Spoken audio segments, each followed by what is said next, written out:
Good morning, Infinity Fellowship. Happy Father's Day. You made it squarely into the apex of authenticity, the core of consciousness, the Infinity Fellowship. My name is Jeff Obafemi Carr. I'm known as Rev Jeff here. And I am so excited that you joined us for this wonderful Father's Day. I know, look, many of you are already prepping your plans for today. You're going to brunch. You're buying out all the flower stores. You're getting brand new cars and homes with bows on it. I'm sorry, that was Mother's Day, wasn't it? Right? The Dad's Day, you're getting pops out there in the house. You see my tech crew, they always say, look, we're live at Infinity Fellowship. Fathers, do something nice, and people, do something nice for the fathers in your life today, and start their Father's Day off with Infinity Fellowship. So go get your dads, go get your friends who are just dad figures for folks. Go get your cousins, your aunt, your uncles, your brothers, everybody. Get your cousin them, tag them in the chat, hit the subscribe button, hit the thumbs up button. Let's generate this loving Father's Day energy, because we have a wonderful service today. Father's Day happened to fall on If Teaches Sunday. This is the Sunday where we give a message and you get to talk back. We got a very special guest coming in. So Sunday service is starting, y'all. Take this moment to go grab your coffee or your tea or your water. Gather your family around the television in the family room. Put your phone up and project the screen. Whatever you do when you watch Infinity Fellowship, first and foremost, say hello in the chat. If there's something that we can pray for you or pray with you for, go ahead and drop that in the chat as well. And we're going to have a great and awesome Sunday service. It's the 15th of June in 2025, the year of divine development. Welcome to infinity, y'all. Welcome home. See you in a minute.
I invite you, Infinity, into a brief moment of meditation where you just allow yourself to focus and concentrate on the gift that we have been given by virtue of us being conscious today, and that is breath.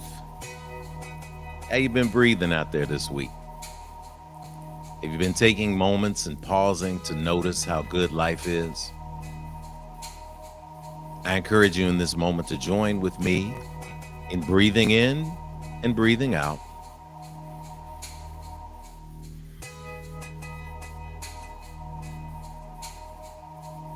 And just slowing it down just a little bit. Don't fight with your breath, because your breath always wins.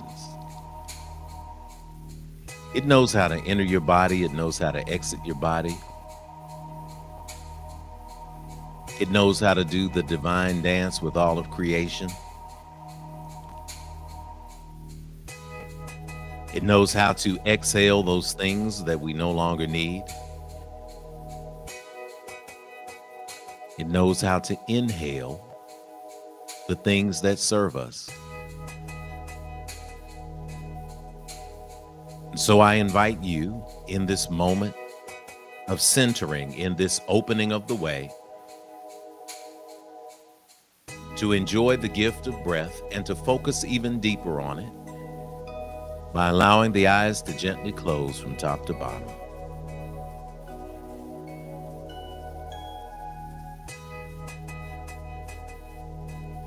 Inhaling and exhaling.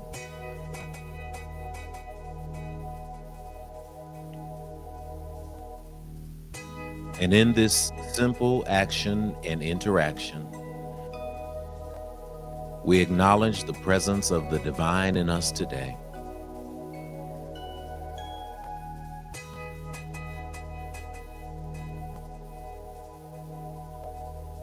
Inhaling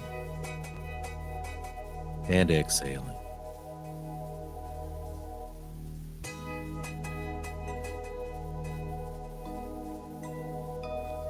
Turning your attention to how the breath is moving through your body. Opening up the lower part of your body down below your rib cage, down behind your navel. Yea, down even into your hips. Inhaling the air all the way down.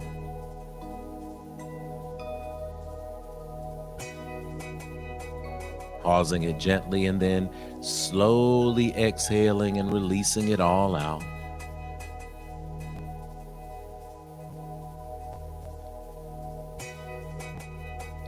Activating the energy centers in your body.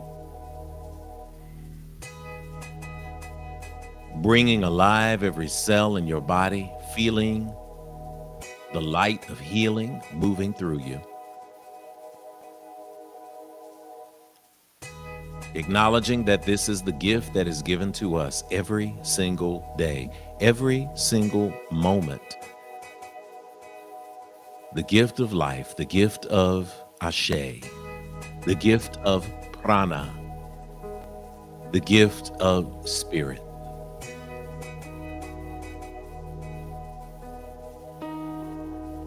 We sit in this feeling of gratitude.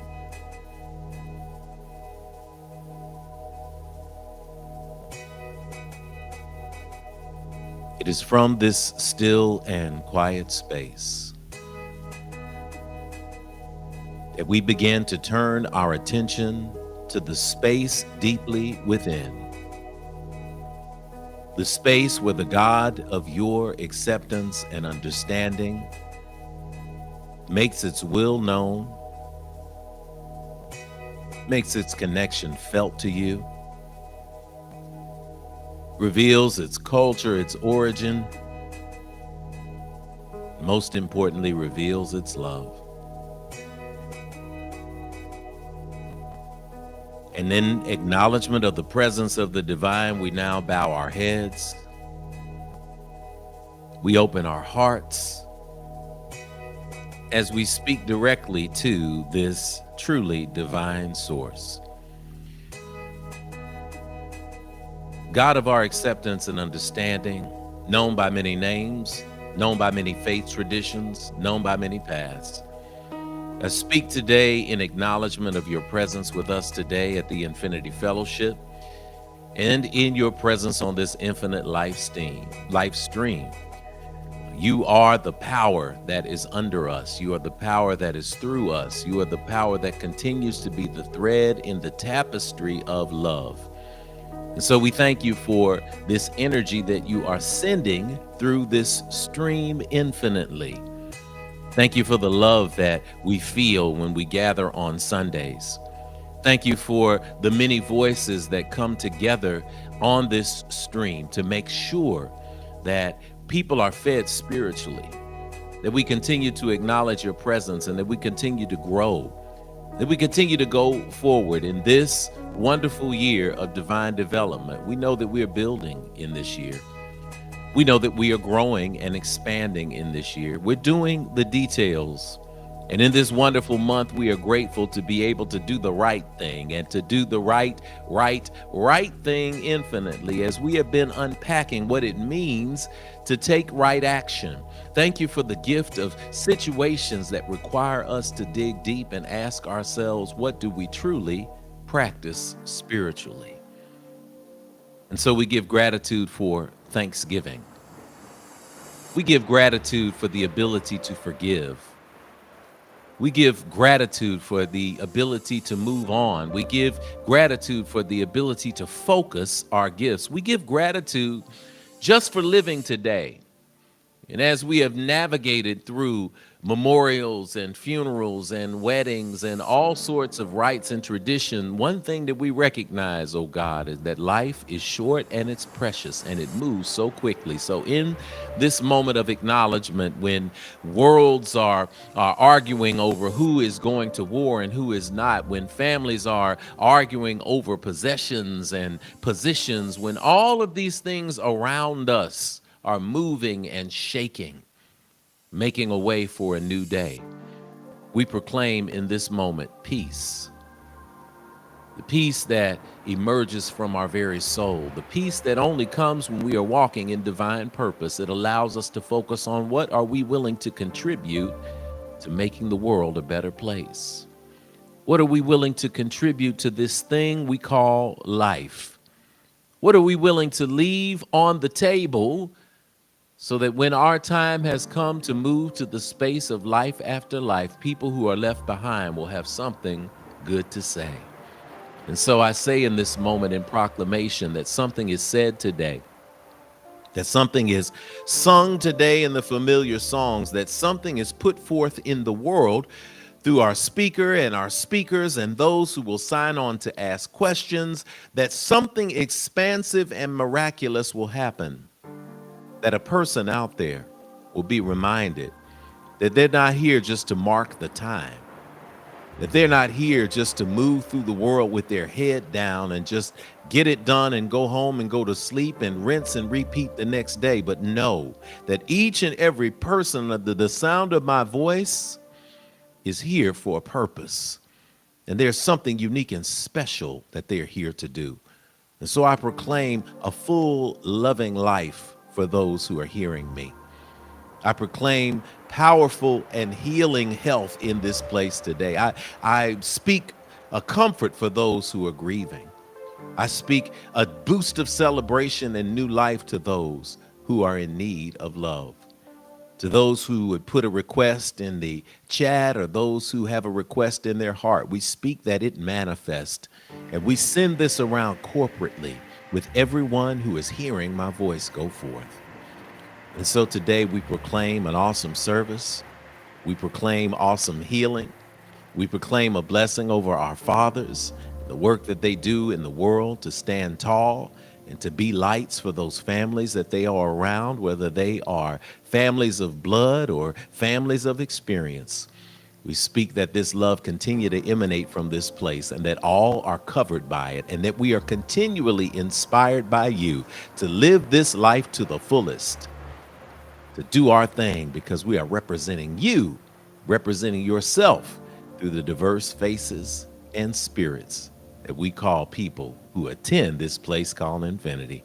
And so for this community that we lift up right now, for this energy that we lift up right now, for the good that we speak into everybody's lives right now, we proclaim them all as such, and so it is.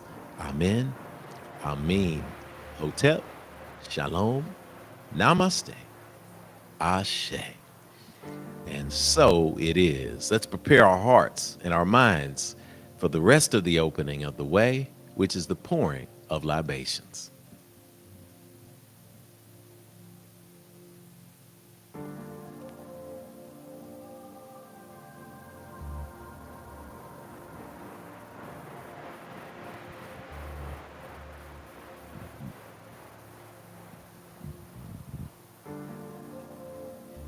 As we pour this water today that represents the living, we recognize and remember those who have gone before, who are represented by the earth we pour into, understanding that we all stand on the shoulders of the human beings who came before us.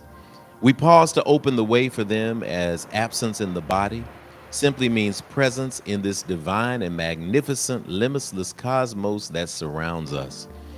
As we prepare to pour today, we go to the altar and we pour in recognition, understanding that as we acknowledge those who have gone before, we ignite their power to be with us in an angelic way in every walk of life that we undertake. And so it is. And when we pour into this earth that represents what happens to our bodies, when we no longer need them, when we have shed them to go to the space of life after life, we proclaim in the action that the circle is indeed unbroken between those of us who are walking and living in this existence and those who have moved to the space beyond. We use the word Ashe because it is not only a word that proclaims presence and power and means spirit and breath, because it is a way that we seal our prayers. It is a way that we seal our good thoughts. It is a way that we seal our intent. And so it is. Ashe. We say cool water, freshen our spirits. Ashe. Freshen and consecrate this space for spiritual work. Ashe. Freshen our collective ancestors altogether. Ashe. We give praise to Almighty Mother, Father God, Divine Source, and all creation. Ashe. Grant to us peace and prosperity. Ashe. We pour in this direction to the north, recognizing that it is a symbol of being a yes today. So as we engage on this Sunday service, put a yes spirit in your heart instead of a no spirit. Ashe. We pour to the energy of the south, understanding who we are and whose we are. Ashe.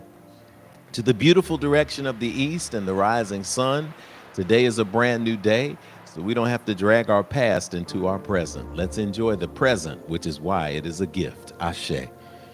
Let us proclaim the energy of the west, knowing that as the sun goes down, we have the moon and stars, representative of knowing that even in the darkness, we are sent light when we need it. Ashe. From the four cardinal directions, we go to the fifth direction, the ground below us. Be grounded in your spiritual practice that manifests fruits. And in this way, when the storm comes, you may bend, but it is always better to bend than it is to break. Ashe. To the sky above us, the energy of open space. May you allow your mind to wander as it wanders, in the words of Langston Hughes, so that you can see what it is that is to be revealed for you and to you, and bring it into manifest creation. Ashe. And finally, to the seventh direction, the direction where Grand Central Station brings it all together, the space of the human heart. May your heart always be as light as the feather. Ashe. So it is. From this moment, we'd like to recognize those in your family, those of us who are in community with people. And we'd like to recognize those special ancestors whose names have come up over the week. We definitely want to pour out water for them. If you'd like to type a name in the chat box, by all means, type a name in the chat box. If you'd like to, also, you can just call the name aloud wherever you are. We also want to recognize a few ancestors who have transitioned to that space of life after life. We pour to the wonderful spirit of young Hunter McGee, who we had a chance to memorialize on yesterday, to Hunter and Lacey McGee, to the entire McGee family and the clan there. We love you as we pour to Sister Hunter. Ashe.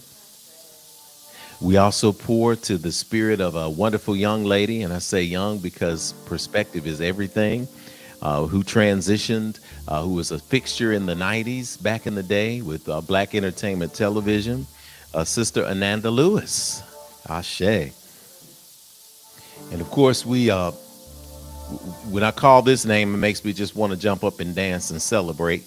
But the great Sly Stone has made his transition from life to life after life. Yeah, we could go through your greatest hits. Anybody want to put in the chat what their greatest Stone and the Sly and the Family Stone song is? Go ahead, drop it in the chat. What you got? For let me be myself again. We done that here. I wanna thank you for letting me be myself again. So if you know that one, if you don't, and you're young out there, go get it. You're gonna feel good. Anything Sly and the Family Stone. So Sly Stone, Ashe, we pour to you. At this time, we invite you to pour the names or to say the names of those you'd like to recognize in the place today as we pour these next few pours of water. Ashe.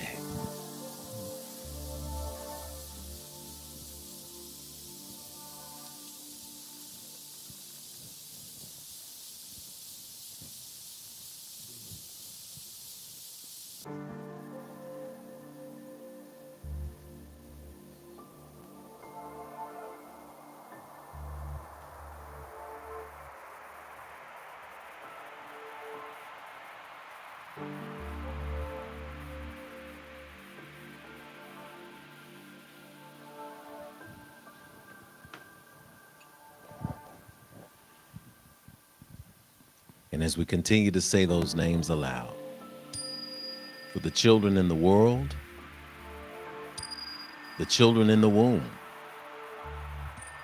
and the children yet unborn, we say together around the world, Ashe, Ashe, Ashe-O.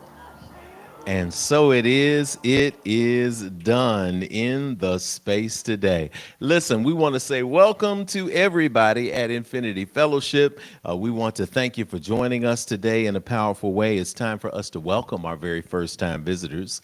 And this is how we do it. Hey, what's up, Infinity folks? Hey, what's up, first timers? What's up, everybody who is in the house today on our Infinite Life stream? It was so hot that I guess I said steam early. It's the Infinite Life steam. We got the steam because it's building up in you. This is your time to release it into the world. We're going to say welcome to our first timers, and then we're going to share some gratitude as we're saying welcome. We're going to sing a little song just so that you can be a part of it. First and foremost, though, I want to welcome you to the Infinity Fellowship. Again, if you're brand new, I am looking forward to meeting you in person right here at the Infinity Center on West Nocturne Drive. We have services in person on first Sundays, the first Sunday of the month. Make sure you put that note down in your tablet. Just go ahead and put it on your schedule every first Sunday to join us, as this place is full of loving people, great coffee and great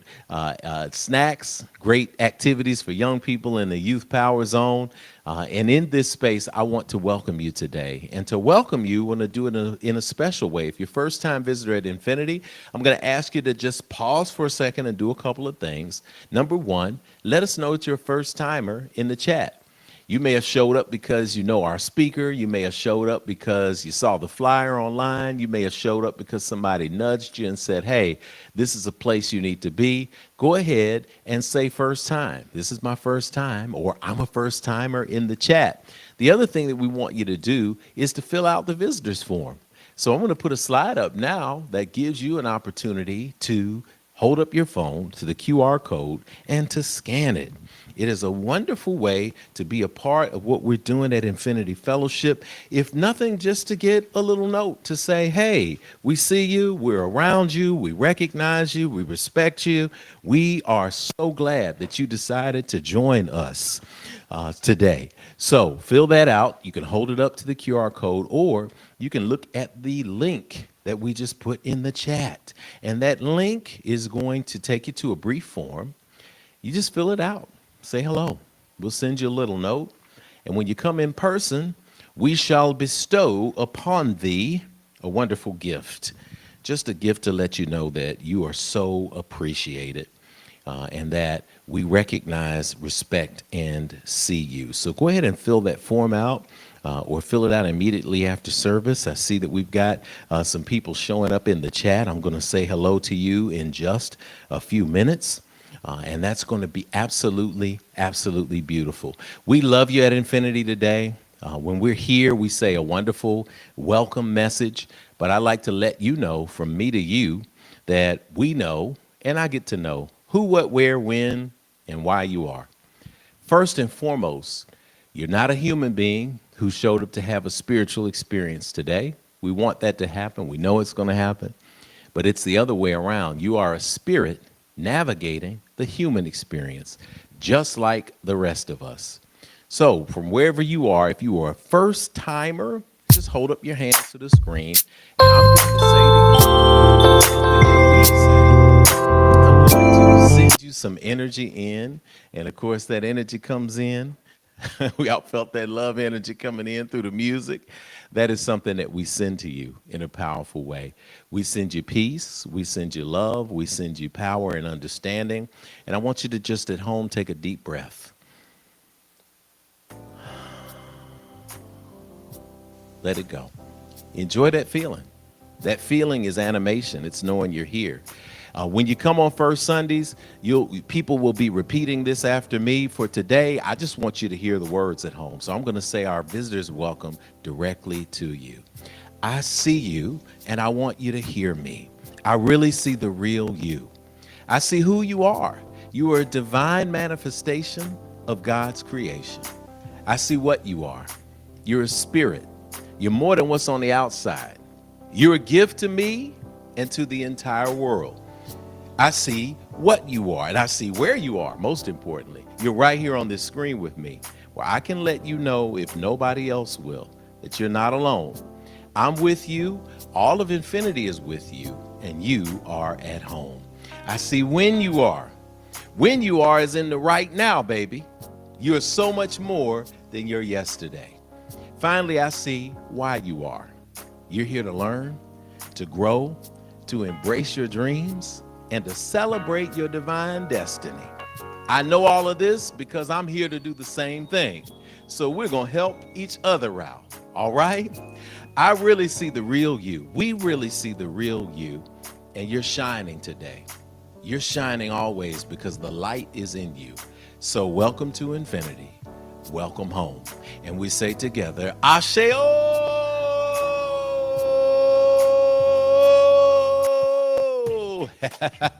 Good morning to you. Good morning. Good morning, everybody. Happy Father's Day. Good morning to you. Good morning to you. We're going to sing a verse of good morning to you.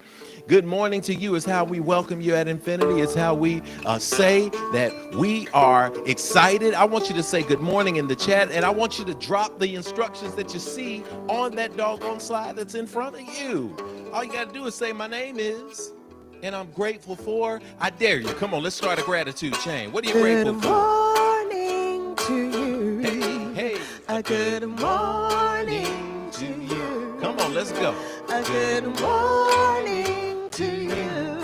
Good morning to you. Come on. And we say, Share one thing that you're grateful for. Come on, y'all. Let's see.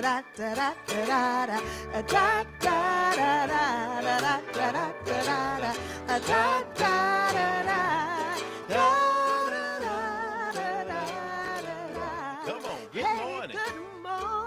What do you have in that chat? Are you grateful for breathing today? Good morning. Are you grateful that you're able to turn on the infinite light stream? Are you grateful for that new job and position? Are you grateful for your right mind? Come on, what you got? Good morning. Type something in that chat. Let us read it out for you. A good morning to you. A good morning to you. Good morning to you. And we say a da da da da I see that gratitude coming in, y'all. Come on, what you got in that chat? Don't be afraid to share some gratitude. Come on, y'all. A good morning to you. Good morning, y'all. Good morning to you. Good morning, y'all. Good morning to you. Good morning. Good morning to you. Hey. Good morning to you. Good morning to you. Hey, good Good morning to you. Good morning. Good morning to you. Yes. Good morning, y'all. Y'all give up some snaps in the place right now for Lady Kanitha Carr. She came in with the. Your voice is on fleek. That voice is on fleek, man. That voice is on fleek. And I absolutely love it. And I'm so grateful to see everyone in the Infinite Life stream saying hello. We want to say good hello to Sister Iris. Good morning. Grateful for movement. Come on, Sister Iris. I'm grateful for movement. I'm move with you. We're going to move together. Next time you get here from Wisconsin, we're going to do a little dance. You know, we're going to get it going in here. We've got it great. Nia, I'm grateful to have woken up with peace of mind. Come on, peace of mind in the space today. Come on with that thing. Sister Tashana said, here from Georgia, grateful for my dad and my husband. Shout out to all the girl dads. Come on. I'm going to get some of that girl dad love, too. I'm a girl dad. It's your birthday. I'm a girl dad. It's your birthday. I know about cheerleading. I can let that. Hey, I'll keep it going. Y'all know because I'm grateful. I'm grateful all the way around. Grateful. Sister Angela Bartlett says, I'm Angela Bartman. I'm grateful for continued healing. Oh, isn't that beautiful? Oh, that's beautiful. We've got We've got grateful from Alacia LaRobin. That's great. Good morning. I'm grateful for a positive report from my most recent medical test. Come on now, gratitude. The healing is flowing, y'all. Look at that energy in here. Sister Dr. Tiffany Smith says, I am grateful that my washing machine is working. Oh, Lord. I know what happens when the washing machine goes down. Lord, have mercy. Woo, when we had a household of 7 and that washing machine go down, you don't know nothing till that washing machine go down. Only needed the breaker to be reset. Grateful my contractor helped me. You got a good contractor. See, Tiffany, bad contractors, they'll realize it's just a breaker, and then they'll tell you that it's something else, and they'll stick around for 30 minutes and charge you a couple $100 instead of just saying, hey, click the breaker on. That's all it is. Look at that. There's a message about breakers in that. But hey, we're grateful for that energy in there. Sister Denise is grateful for Great Father's Day all over the world. We are seeing that. Michaela is grateful for my new apartment. Come on now, look at the gratitude coming in here, y'all, for all of our first timers and everybody who is getting in on this energy. Courtney is there and grateful for courage. Come on now. We're going to call you Cece today. Courageous Courtney. Come on in there. We are in there. So look, as with gratitude continues to come through, as this energy continues to be a part of what we're doing here at Infinity Fellowship, we're just grateful to see what happens when you share something that gives you gratitude. In just a few minutes, we're going to give you an opportunity to share standing ovations. If you already have the link, you can already go to that. But right now, it's one of our favorite times at Infinity. It is offering time. And as you see from the slide on the screen, we are grateful that you are joining us for this moment of giving. It is giving time at Infinity. We invite you to join us around the world in the spiritual practices of giving and giving back to this community where we receive our spiritual food. There are ways that you can give, which include, if you're here in person, our A Basket for Action and Abundance. Today, definitely online via Cash App and via PayPal. You can also give via mail. We have a slide for this that we'll put up. But more importantly, we have the dynamic duo who is showing up to move us through and put us into our giving space by giving us perspective and sharing their love and what giving has done for them. So we're going to travel down through the internet airwaves and the power of the magnetic field of the planet we live on, down to Warner Robins, Georgia, and welcome into the Infinite Light Stream, Terrell Lindsley. Give it Peace, up, y'all. peace. Welcome. Sending love. Thank you, Infinity. My beautiful partner in life. I was gonna say in crime, but we ain't doing crime. We living it over here. We living lovely. My partner in life is making sure that Father's Day is beautiful and abundant. So she's tending to some of the shenanigans of the littles, which is beautiful, and I'm so thankful for it. We definitely picked the perfect space to pour into today, sending all of these visual reminders of the power of growth, the power of pouring into the things that give to you, that pour into you. And so I'm so thankful and so excited to be a part of this. For anyone that's new here at Infinity, we love this part of our service because we get to give back to this beautiful space.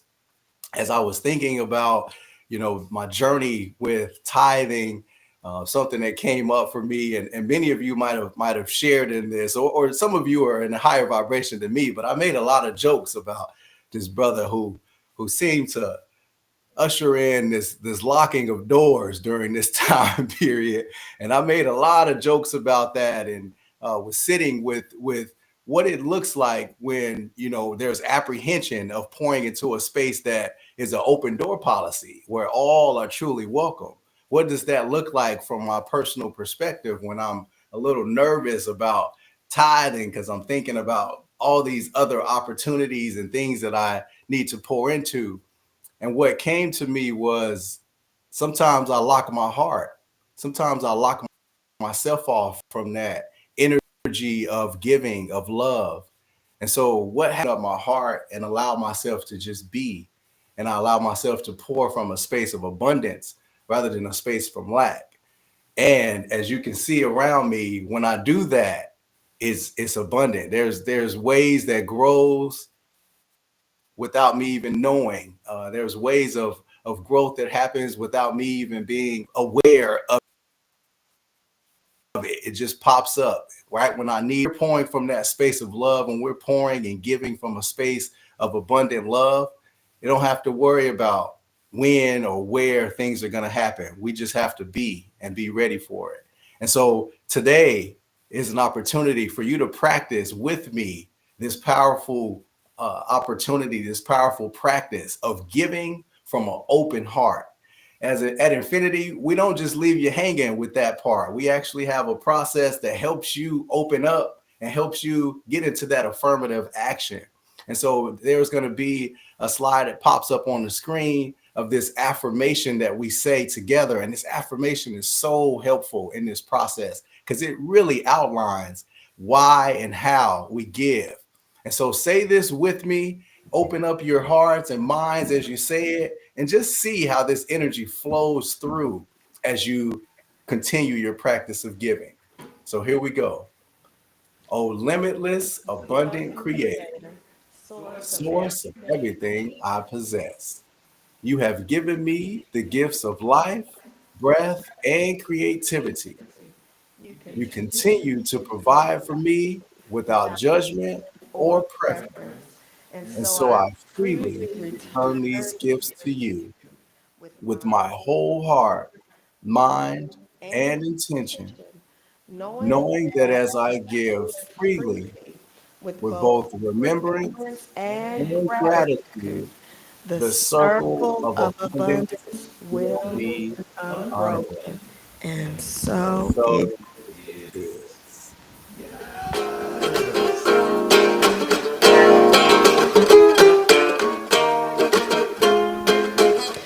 Ooh, everything is good.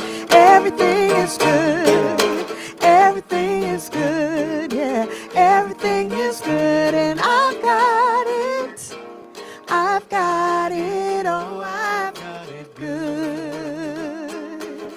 Hey, yeah, hey, everything is good. everything is good. Yes, it is. Everything is good. Oh, everything is good, and I've got it. I've got it. Oh, I've got it good. Hey, everything is good. Yeah, everything is good. Yes, it is. Everything is good. Oh, everything is good, and I've got it. I've got it, oh, I've got it good. Hey, everything is good.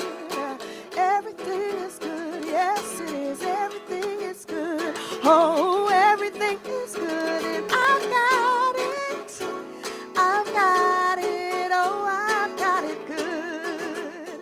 Come on and tell yourself, hey, everything is good. Yeah, everything is good. Yes, it is. Everything is good. Oh, everything is good, and I've got it. I've got it. Oh, I've got it good. One more time, everything is good. Yeah, everything is good. Yes, it is. Everything is good. Oh, everything is good, and I've got it. I've got it, oh, I've got it good. Oh, I've got it good. I've got it. I've got it, oh, I've got it good. Oh, come on and tell yourself, I've got it. I've got it, oh, I've got it good. You've got it good. Woo, woo, woo, woo, woo, woo. We love it, y'all. We got it good. We got it good. We got it good. In the giving space. Thank you, Lady Kanitha, the lady with the golden platinum voice. We love it. We hear it. We feel it.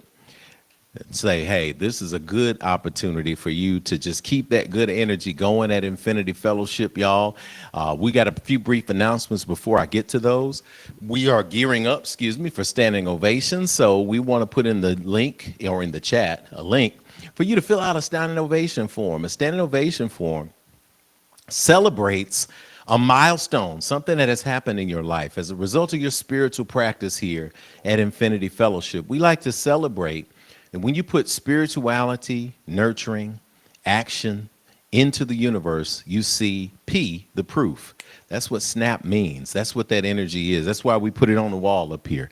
When you practice that spiritual practice, when you put nurturing into your heart, when you take action on your dreams, you begin to see proof. And so we share that during standing ovations. And there is a chat, there's a QR code, I believe, and there's also a chat link that we'll put in there that allows you to share those standing ovations. And yes, there it is right here on Wonderful Father's Day, your standing ovation. So if you got something that we want to celebrate with you as a community, we've heard great standing ovations, people getting brand new jobs or people moving beyond conflicts and resolving things, people who have had new opportunities happen, or they started a business and had a major milestone hit that business. We invite you to go ahead and share that ovation in this moment so that we can celebrate it with you when we get to the end of our few announcements. That's what we call standing ovations.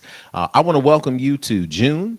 June is the 6th month in the year of divine development, y'all. We are halfway through 2025. Our daily mantra is, I am powered by love, guided by vision.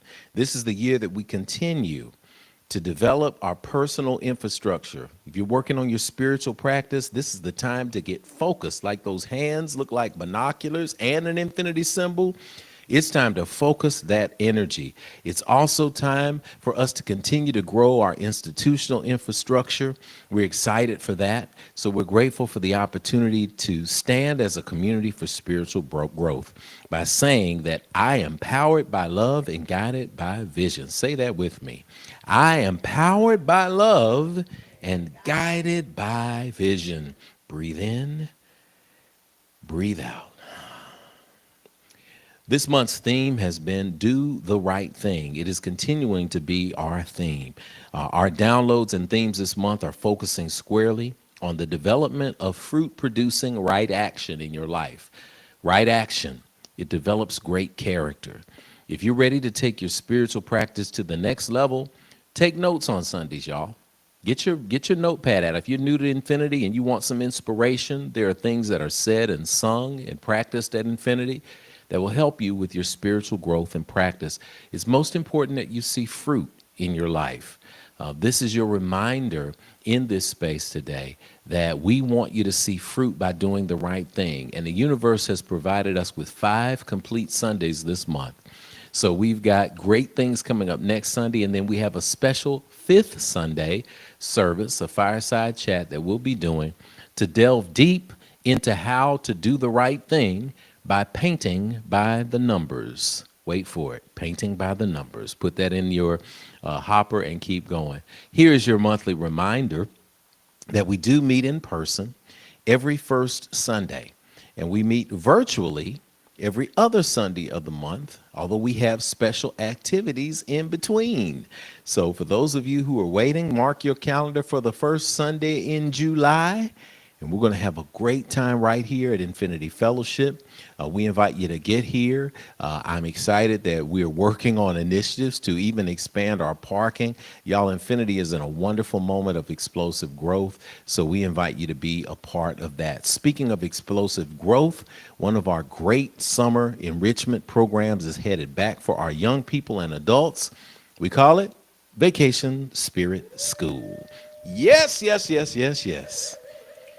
Y'all remember Vacation Bible School where you did a few days of learning verses and singing songs? We have a version that is very interfaith here at Infinity, very interspiritual, as we are on the cutting edge, the leading edge, as Lady Kenitha would say, of defining spirituality for the future and empowering young people. And one of the ways we do that, y'all, is with Vacation Spirit School. We have every single night, and this is what I was about to say, this is what I'm coming for, but I'm coming for more than that. But every single night we have plant-based friendly dinner every night, and it's dinner. We got some good cooks and chefs at Infinity. So if you've been worried about, I can't take my kid because the food isn't going to be healthy, the food is going to be on fleek here every single night, June 24th through June 27th. We also have synchronized classes on ancient wisdom for little kids all the way up. We are here to have fun this year, and that's what we got. Spirituality 101, we are here to have some fun. You came into this world to live a life of fun. How do you do it? Well, we're going to talk about that. 641 West Nocturne Drive. We're going to do meditation, songs, practices for successful living. There's the QR code. You can also go to tinyurl.com/2025 VSS. And we can have that, put that in the chat, however we'd like. Go ahead and register. Parents, you register your kid, you automatically are registered as well. If you're an individual, you can fill out the form and register yourself as well. It is a wonderful, wonderful event. Last year we had a full house. This year we want to have even more people here getting this wonderful camaraderie and community. Don't be out there trying to do everything by yourself. At Infinity, you have a community. We send a shout out to people who traveled from out of town last year for 2 to 3 days to be a part of Vacation Spirit School. That's how good it is. Nashville folks, don't you miss an opportunity. Invite your friends. Let them know. They come here. You don't have to worry about being proselytation and evangelism. You don't have to worry about all of that. We're not trying to convert folks. We're just here to empower you and your kids to live your best life and to give you some tangible practices to do that. I'm pleased to announce that I'll be teaching in Vacation Spirit School as well, coordinating the adult class, getting up here being silly with the kids. But we got great instructors, and it's going to be awesome. So take some time at some point today to hit that registration form and join us. Next week is Yoga Sunday, y'all. And we will be right here on the mats coming through your screen, as well as coming through some of your homes. Some of you invite us into your homes, and invite Infinity into your homes as well. We're looking forward to filling up the screen with folks for Yoga Sunday, and we're encouraging our bodies to do the right thing, which is to breathe and to flow. So get your mat ready at home for next Sunday and join us for a special mind, body, soul alignment that we've been doing now for almost 11 years, y'all. Yoga Sunday, every fourth Sunday at Infinity Fellowship. We invite you also to a very special event that we do on Wednesday night. It is a gathering that we have for members in the band app, and it's called Love and Light. Sending a shout out to Brother Tyrell, who's going to hang with us a little bit today, in addition to pouring deeply into and exploring deeply into the reasons for giving. Tyrell and Tashana also unpack what we talk about on Sundays, on Wednesdays. So if you want a deeper dive into the themes of infinity, the energy of infinity, and just how to get community going and to experience it, Love and Light every single Wednesday night, y'all. If you've been missing out, you miss out on a great thing. And if you're watching and you're saying, how do I get into Love and Light? Well, they got a chat room in the band app. And when you join the Infinity Fellowship, after new members orientation, we give you a link to Love and Light. So you get an opportunity to just sit in and experience ancient wisdom, language, energy. Every week is a brand new start, so you don't have to worry, well, I've never been, I don't want to come in and feel as if I'm not a part. No, that's not how it works with Love and Light. Make it your first time. If you have not been to it, make it your first time this Wednesday at 7. You will thank me. Thank Rev later. Set your alarm, set your notifications, turn it on in the band app. Every Wednesday, 7 p.m. Congratulations again, 2 years and running of Love and Light. Okay, so fifth Sunday. Oh man, I went through some construction. I got some dust in my throat. Lady Kenitha, what's going on? We have a fifth Sunday this month, and it's going to be a great fireside chat. What do you want to do when you're doing the right thing and you're working and feeling as if it's overwhelming? What do you do when you're trying to just continue to take right action, but everything seems to overwhelm you? Well, we're going to talk about that on the fifth Sunday of the month. You and me, y'all. Fireside chat format. Y'all know how we do it at Infinity. It's called Painting by the Spiritual Numbers. Making it all sense when making it all make sense when the future is unclear. So making it all make sense when the future is unclear. Painting by the numbers. Somebody in the chat say painting by the numbers. Put a question mark. Painting by the numbers. Somebody go ahead and put that in the chat. Fifth Sunday. That means next week we do yoga. Week after next, we learn how to paint by the spiritual numbers, making it all make sense when the future is unclear. That's Sunday, June 29th, right here on the Infinite Life stream of the Infinity Fellowship. In this moment, it's time for me to delightfully call to the podium the lady of the hour, of the moment, of the minute, Lady Kenitha Carr, because it's time for Standing Ovation. Tune your vibration to a high elevation. It's time for the good news, our standing ovation.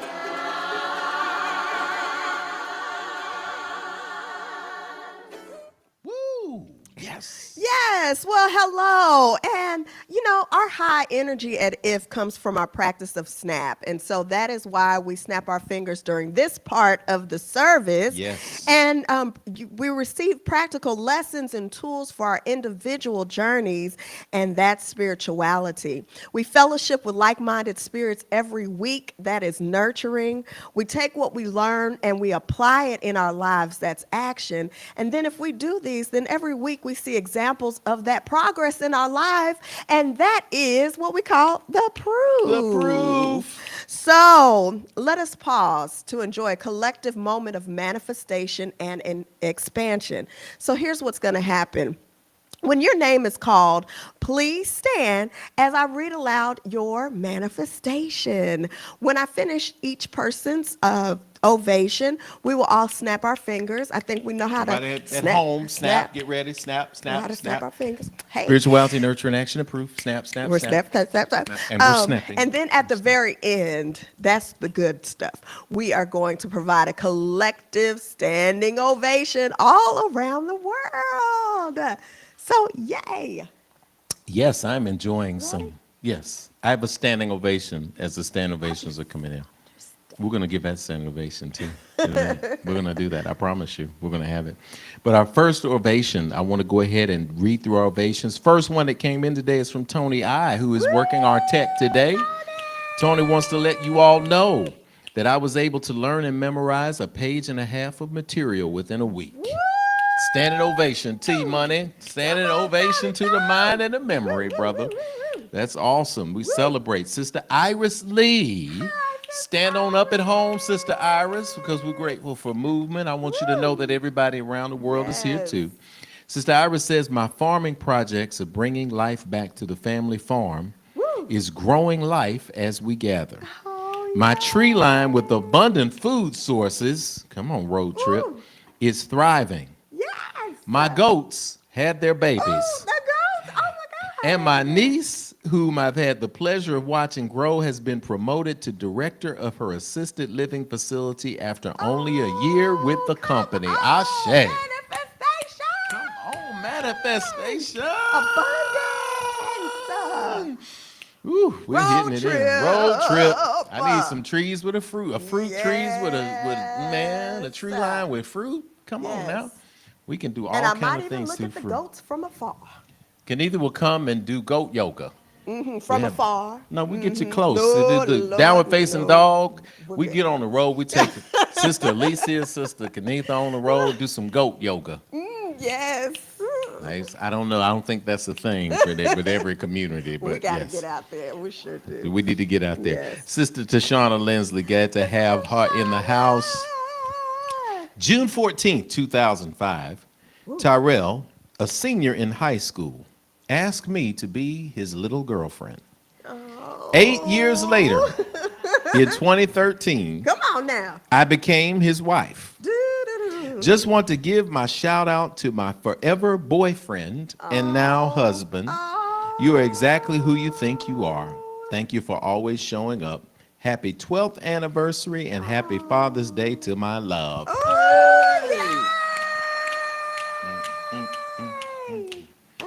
These snaps are coming in from all over the place. Y'all are snapping it on them. Next is Brother Terrence Brown. Happy to report. I am grateful that God again has answered my prayers for provision in a mighty way. Yes. I prayed about whether or not I should return to W-2 work or stick with consulting. Come on He now. answered by providing me with new clients Come on now. and more hours to help each of them at higher rates than ever before. Also had a very promising conversation about the kids with their mom and continue to pray for their growth and development. Come on Father's Day. Y'all giving it up. I see y'all in the chat. Y'all share that link. Share the link. Share the link. We're going to get these numbers up. Hit the thumbs up in here. Set that energy online. Share it, share it, share it. We are in here. Next, we have Sister Nikita Thomas.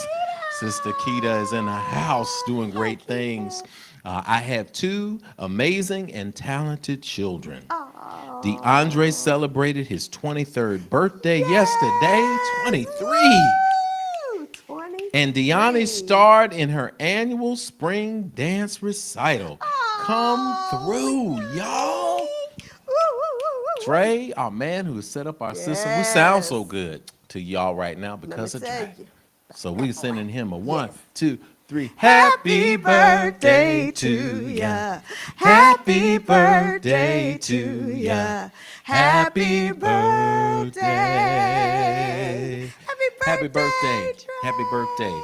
Happy birthday. Listen, I want to send a shout out to all the dads. If you got a hand to wave in the place today, we want you to put a hand in the sky so that we can say Happy Father's Day to you from the Infinity Fellowship. We don't have a Father's Day song. We don't have a Mother's Day song. Father's Day, Father's Day. There. Okay.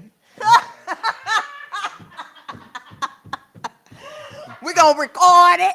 Hey. Father's Day, Father's Day. Yes. We thank you for your service.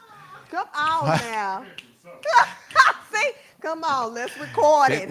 We made Father's Day sound like a work song. You out there with a sledgehammer. Father's Day.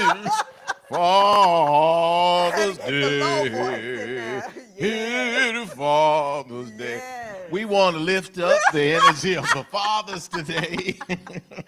Oh, yeah. Listen, you are somebody in the chat. Y'all go ahead and just say Happy Father's Day. Send that Come energy on in now. there. It's We ready to be do recorded. want to send you into the space of Father's Day by simply saying Happy Father's Day. We're so Yes. glad that we were able to give you that. We send a shout out to you.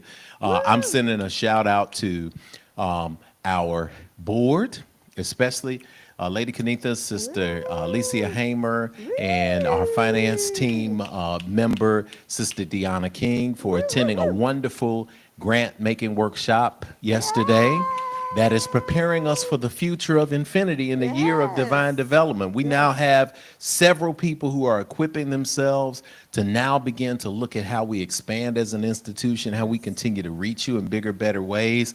And we're going to see some of that impact immediately, and we're going to see some of it down the line. But we are planting seeds, and I just want to shout out you all for taking the time out to actually invest in us all becoming educated about the next level of framework and how we do it and how we grow it and how we keep it going, y'all. We are in this space today. I want to shout out, I will never remember his name, is a little tailor who was in Aswan, who came to the hotel the last time I was in Egypt or Kemet. We were there with a trip with Dr. Asha Kwesi. It would have been about 2008. And he came in and measured all of us and made us all custom galabeas. So Father's Day led me to the closet, and he made me, I like 6 of them. So I got a different color. So I'm going to shout out, if y'all saw me in my Kemetic Nubian galabia, that's where it came from. Came directly from Kemet, from the south, and Aswan as we were traveling down up and down the Nile River. But I'm very grateful. The work is exceptional from our tailor brothers over there. One of the first times that I actually had something made for me, and it was great because it fits. And I'm so grateful that it still fits. Oh my God. How about that? How about that part? That blessing How right about there. that part? That's the blessing. So shout out Yes. in the energy today. And happy Father's Day to you. And we're so grateful Thank for you. you as being the father that you are, a spiritual father. You are a present father. You have just been so amazing. And we just love you so, so, so much. Thank you. The greatest gift More of gifts are fatherhood is coming. family and kids and friends and circles. Yes. That's the greatest gift I could ever have. And we're going to unpack some of these father themes in Yes. just a minute. But that's one of the greatest things that we could ever have. It's great to focus. I appreciate that. Sing that song, and I'll get and do like push-ups and some work. Father's Day, Father's Day. Yeah. I'm telling you, we need Lady to record Kanitha, that, put it okay? on you. Y'all, we don't The low play in voice. there. Oh, thank you. And thank y'all for the wishes in the chat. I appreciate y'all. Y'all in the Yes, house sir. tonight. Love on somebody you know that's a father today. So tell us what we do, Mama. We get a chance to dance now. All right, so if you shared, you're going to have several seats, while the rest of us are going to stand to our feet and give a thunderous standing ovation. Okay, here we go.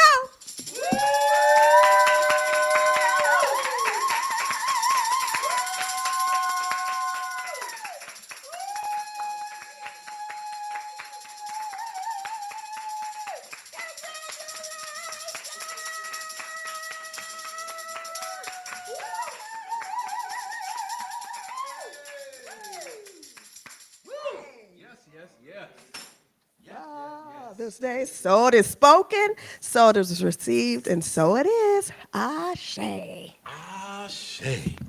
Oh, man. What a wonderful, wonderful moment. I had to go get my egg and everything. I'm grateful for Father's Day, and I'm grateful for this moment to be able to turn our attention toward a conversation that I've been looking forward to having. And anytime I get to have this conversation, it's beautiful. As we get ready for this conversation and to bring in our speaker today, and for anyone who is going to join us a little later in the chat, we want to turn our energy toward today's meditation, which is ironically about what we're focusing on. Comes to us via the teachings of Abraham Hicks, Google and look them up. See that energy. Abraham Hicks reminds us, quote, whatever you are thinking about is like planning a future event. When you are appreciating, you are planning. When you are worrying, you are planning. Worrying is using your imagination to create something you do not want. No, the mic isn't off. The mic is on. I just need us to really, truly take a look at today's meditation, especially that last line. For those of you who are worrying, for those of you who are putting time and energy into thinking about what you don't want to happen, guess what happens? You're always planning. So worrying is using your imagination to create something you do not want. Somebody in the chat say, stop worrying. Stop worrying. Don't create what you do not want. Don't create what you do not want. I love it because it's good common sense. It's good common sense. Breathe in. Breathe out. We're going to create the things that we do want. And one of the things that we do want is to travel into a space of coming and going to a wonderful land, to a space of infinite possibility, to a space of love, to a space of goodness. And so we just want you at home to take a good, deep, solid breath in. Exhale, let it go. Let's sing this Bernice Reagan Johnson style. Come and go with me to that land. Come and go with me to that land. Why don't you come and go with me to that land? Oh, where I'm bound, where I'm bound. Why don't you come and go with me to that land? Oh, come and go with me to that land. Why don't you come and go with me to that land? Oh, where I'm bound. Oh, there is power in that land. You know that there is power in that land. You know that there is power in that land. Oh, where I'm bound, where I'm bound. Oh, there is power. It's in that land. You know that there is power. It's in that land. You know that there is power in that land. You know where I'm bound. Oh, all of my fathers are in that land. Oh, all of my fathers are in that land. You know that all of my fathers are in that land. Oh, where I'm bound, where I'm bound.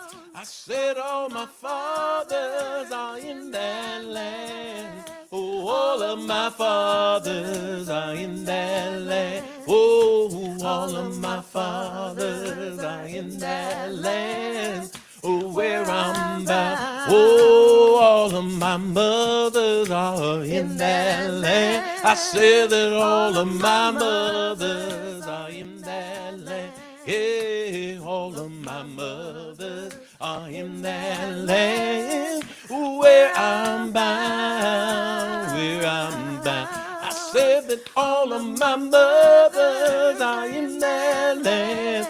Oh, all of my mothers are in that land. I said that all of my mothers are in that land.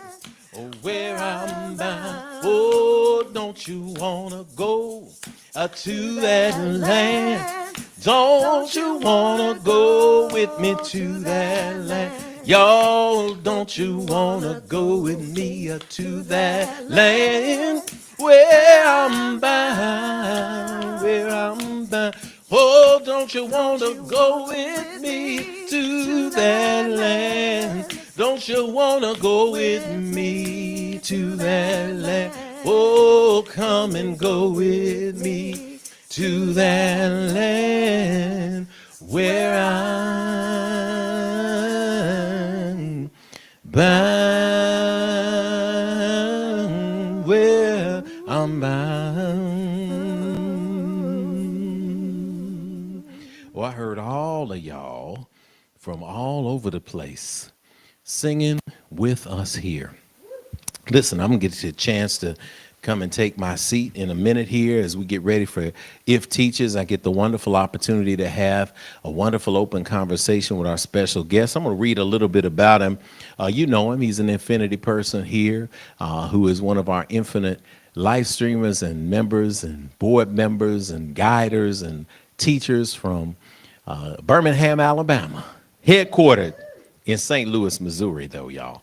Dr. Jerome E. Morris is the E. Desmond Lee Endowed Professor of Urban Education in conjunction with St. Louis Public Schools, and he directs the Race, Class, Place, and Outcomes Interdisciplinary Research Group at the University of Missouri, St. Louis.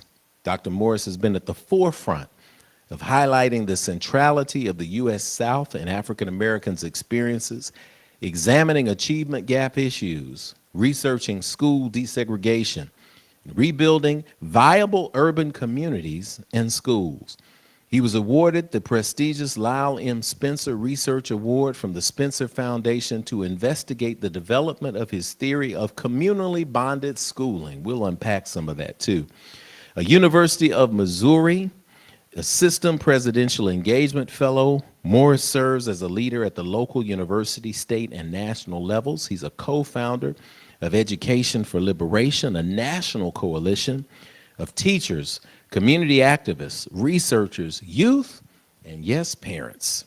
He serves as the vice president and president-elect of the American Educational Research Association and partners with St. Louis community organizations such as Good Journey Development Foundation and Southeast Ferguson Community Association. He's also the author, pick up his book, y'all, of Troubling the Waters, Fulfilling the Promise of Quality Public Schooling for Black Children, and one of the most recent blockbusters, Central City's Blues, Race, Place, and Life in the Housing Projects of the Urban South. An award-winning researcher, and it's now it's not Central City's Blues. That's the old bio, Central City's Joy and Pain. So look, that thing is, look up it on Amazon. It is an amazing volume there. Their bio, they've got to update that for the new one, but it's out there now. You can just Google Jerome E. Morris on Amazon. You'll love it. He's published extensively in leading research journals such as the American Educational Research Journal, Teachers College Record, Educational Researcher, Review of Research in Education, Anthropology and Education Quarterly, Educational Policy, Urban Education, and Kappan, just to name a few. In other words, to summarize his bio, he's a bad, hush your mouth. I'm talking about Dr. Morris. I'm talking about my brother in many, many, many ways, both fraternal and other words. He's just a great guy. And I will say that he's married to the awesome Mary Muse and father of Kamal and Amadi, two grown children. So when we talk daddyhood today, y'all, we're talking from experience. One of the things that we always want to do at Infinity is we want to put before you the notion that a proven practice will always outweigh a brilliant theory. So when we talk about fatherhood and we talk about these themes that come out today in this conversation, I'm going to go ahead and encourage you to pay attention. If something sparks you, I'm going to invite you to ask a question or say so in the chat so that we can tune into you and answer any question or get an observation that you may have on this wonderful conversation that we're going to unpack, that will have impact on you. So thank you for joining us today. I'm going to bring right up to the microphone to say welcome and split the screen with Brother Dr. Jerome E. Morris. Welcome to Infinity, brother. Welcome Hello, home. everybody. Thank you very much, Rev Jeff. How you doing down there? Infinity Family Fellowship. I'm doing well. Doing well. Great to be here. That's awesome, man. We're switching over my view, Yes. so I got another camera that's gonna give me a more even view with you, brother. But as we get in here, Okay. yeah, right now I'm like, you could say he's a giant in the industry. Look, Dr. Jerome Morris is a giant in the industry. Y'all see the visual of that? He's in there. Okay, good. Now we're back in there.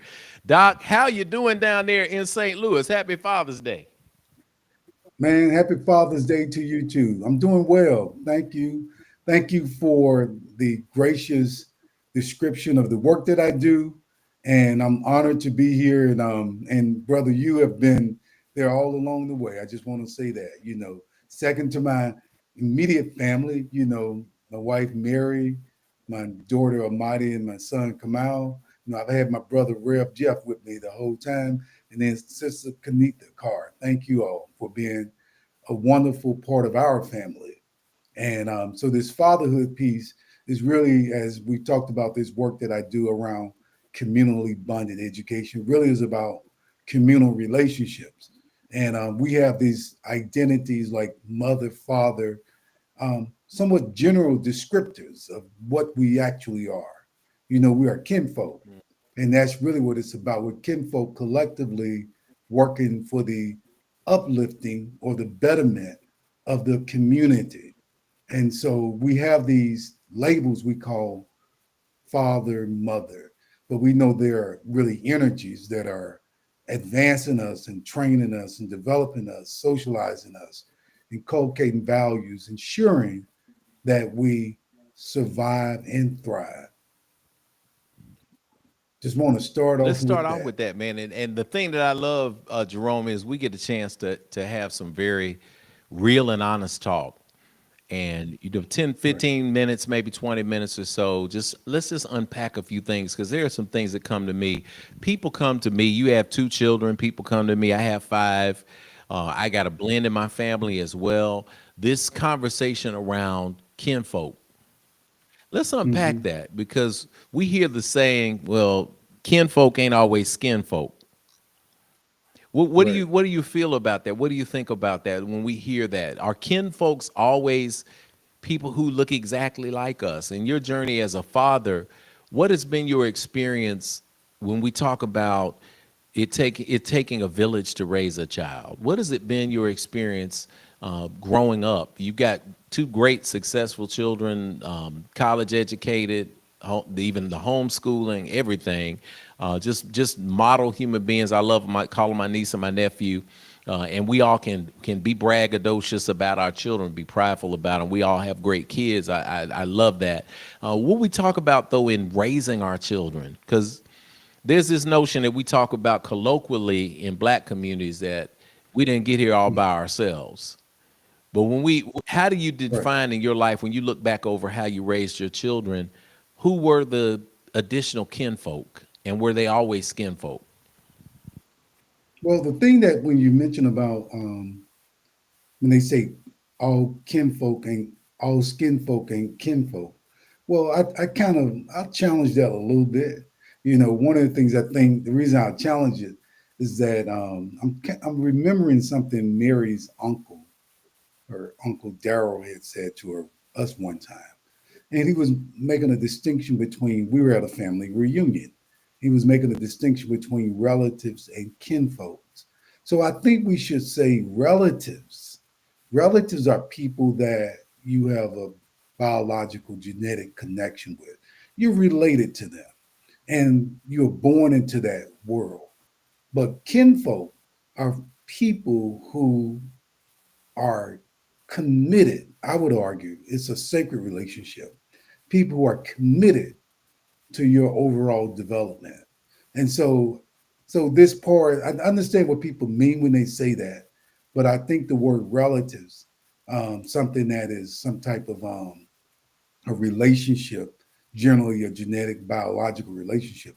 I think we probably should be talking about it like that. I guess when they say no, yeah, so that I want to just leave it with that part in terms of that. So you were, but one thing I want to say, I heard your question about when we talk about community, about how did we get here, and that we're not here by ourselves, that others have brought us into this space.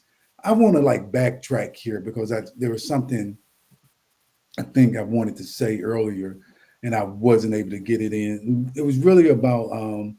I want to just thank you as always for setting the tone this morning. You know, you set the tone, taking us into the spiritual, this historical world of our music and song, and also thank you for laying the social context, not allowing us to forget that we're in a moment that's loaded with war. We have wars going on all over the world. We have a person who's trying to be a king in the United States, folks protesting that. We see genocidal outcomes taking place in Gaza. So thank you always for setting the context and letting us know that all of these things have consequences for what goes on in our own lives, you know. And so when we think about this notion of being raised up, or even when I reflect on my own experiences of growing up, realizing that I was born into this world, you know, my mother raised me, and my biological father, we had no relationship and there was no acknowledgement. But one of the things I've been able to do is how do we understand or take apart that whole situation? We have to begin with the fact that we're African people in the United States, and there were structures in place, and we had the dismantling of community, the dismantling of family. And so we had families and communities before here. But when we look at a great deal of the African American experience, and we think about some of us growing up in the circumstances in which we've grown up in, we cannot detach our individual microcosmic experiences from a broader macro experience and a socio history. That being that we were captured people, you know, we were enslaved people. Our families and communities were disrupted. And so we've done a wonderful job to try to piece back some of that together. But we have to understand that some of the people who struggle through that because of the scarcity of resources, the withholding of resources, the neglecting of resources. I'm talking about material resources. We find ourselves, particularly men, not assuming some of these roles that are necessary to create a holistic, a balanced way of moving within our communities. Consequently, we have situations that we see in being exacerbated today in terms of a lot of young people not growing up with their fathers. And we have a lot of fathers, particularly Black males, being neglectful, you know, but greatly, you know, you have to attribute some of that to economic issues, to structural matters in terms of disruption of families, in terms of policies, but also, you know, the lack of failure by some of us to decide to um, be free people. And that means when I say free, men saying, I understand what happened to me, but I'm not going to become traumatized or victimized by what happened to me. I'm going to engage in something revolutionary. You have to be revolutionary. When I say revolutionary, you must understand as a Black person what a structure would do to you. You must find yourself at war with that structure so that you can be free in your movement afterwards. So I just want to give it a little context there. Didn't want to get a little too No, no, long no, with no, it, no. I'm but I great. And just look, wanted yeah, to lay some of that these answers, I'm foundation. just going to turn the screen over to you because I need people to feel you coming through 100%. Yeah, and also can Yes, adjust sir. my mic too off camera. But we'll listen. Here's what I want to give you on this because you put a lot of stuff out there in just that one statement. So I want to dig a little deeper, and I appreciate Yes. your transparency because it's easy for us to lapse into how we talk. When we talk about do the right thing, that's our theme of this entire month. Do the right thing.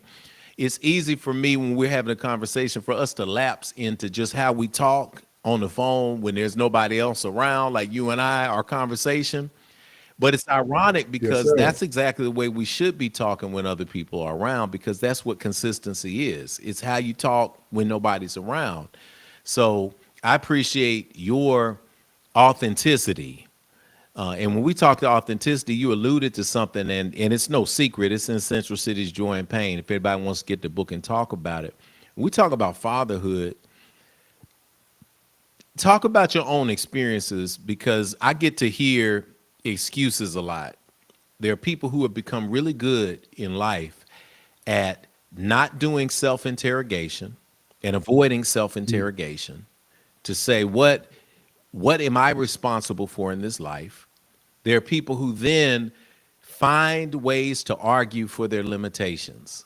And one of the ways that I hear that comes out sometimes in conversations with younger and sometimes older guys is this arguing for the limitation around the excuse, "Well, I didn't have a father in my life.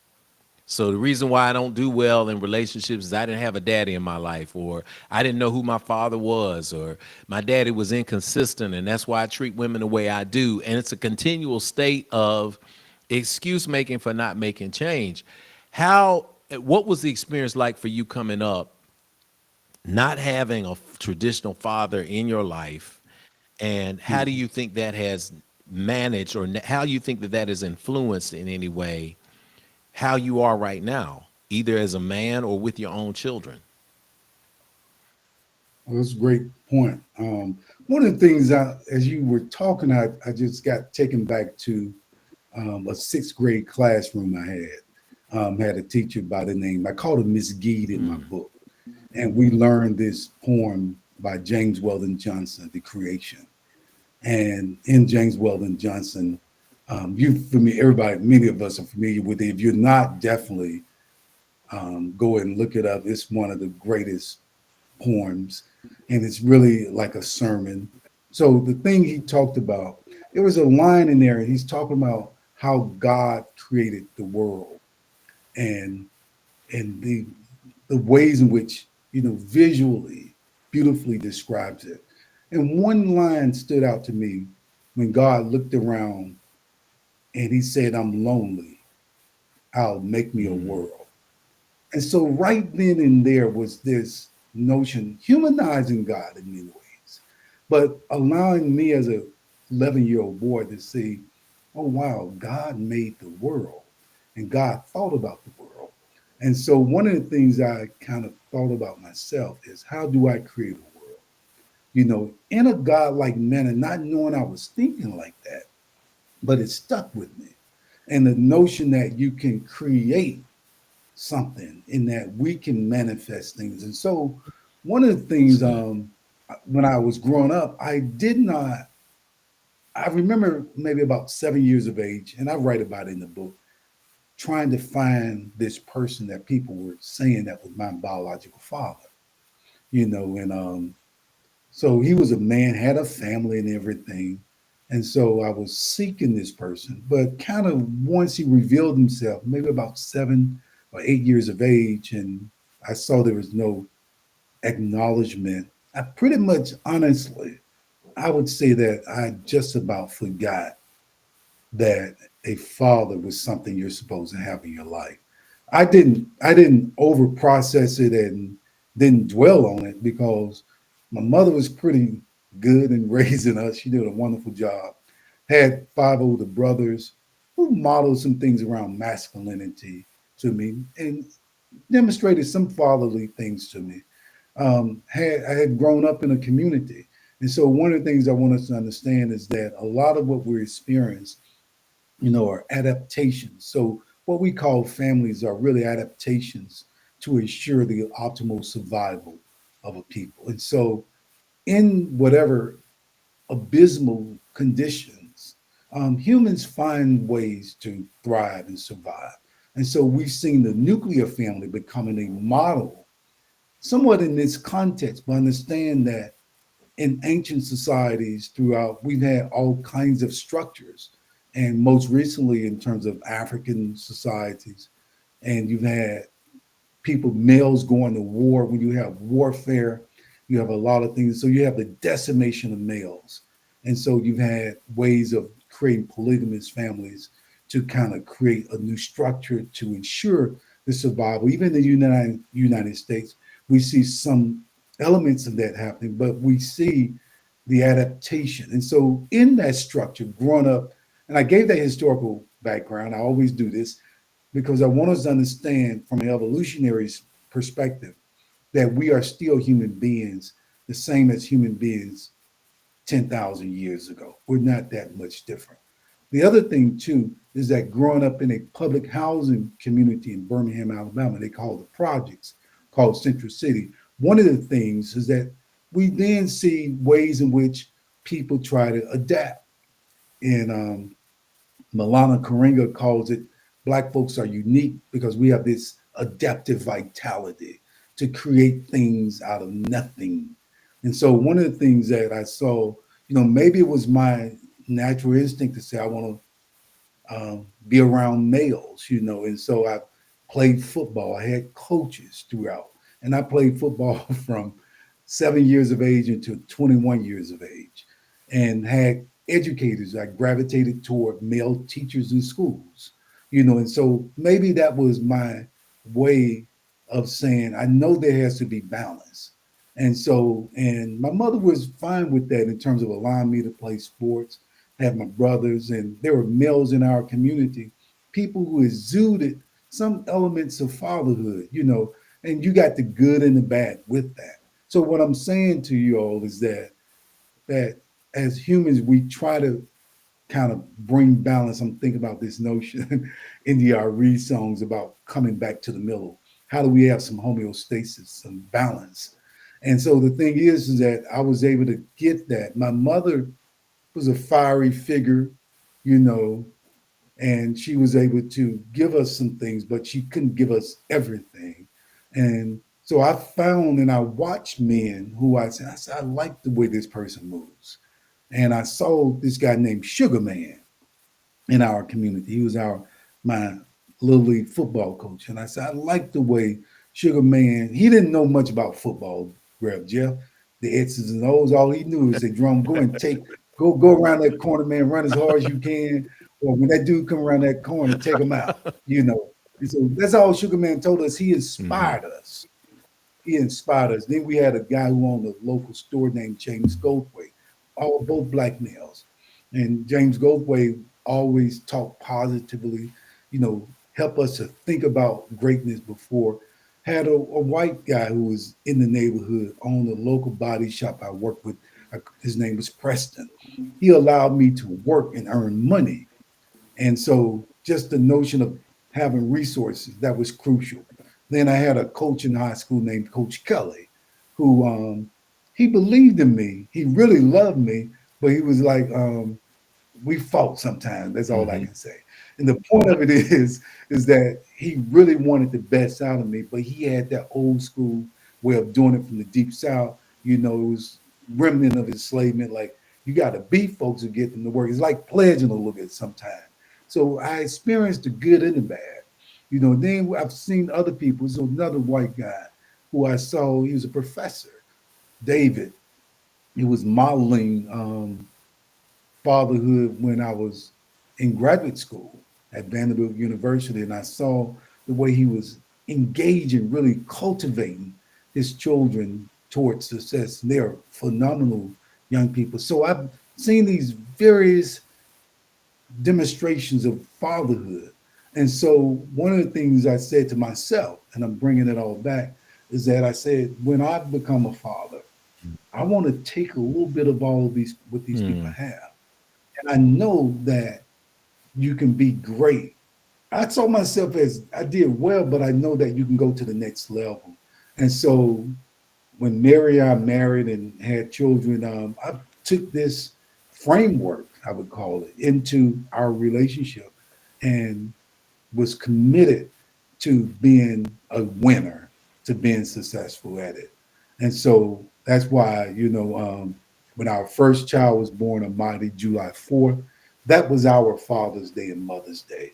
When our second child, Kamal, was September the 29th, that was our Father's Day and Mother's Day. And so this Father's Day that the United States is celebrating it, Mary and I don't really, we don't fully acknowledge it. We deal with it as unofficial. But we know that the Father's Day and Mother's Day really are when we became fathers and mothers, July 4th and September 29th for our children.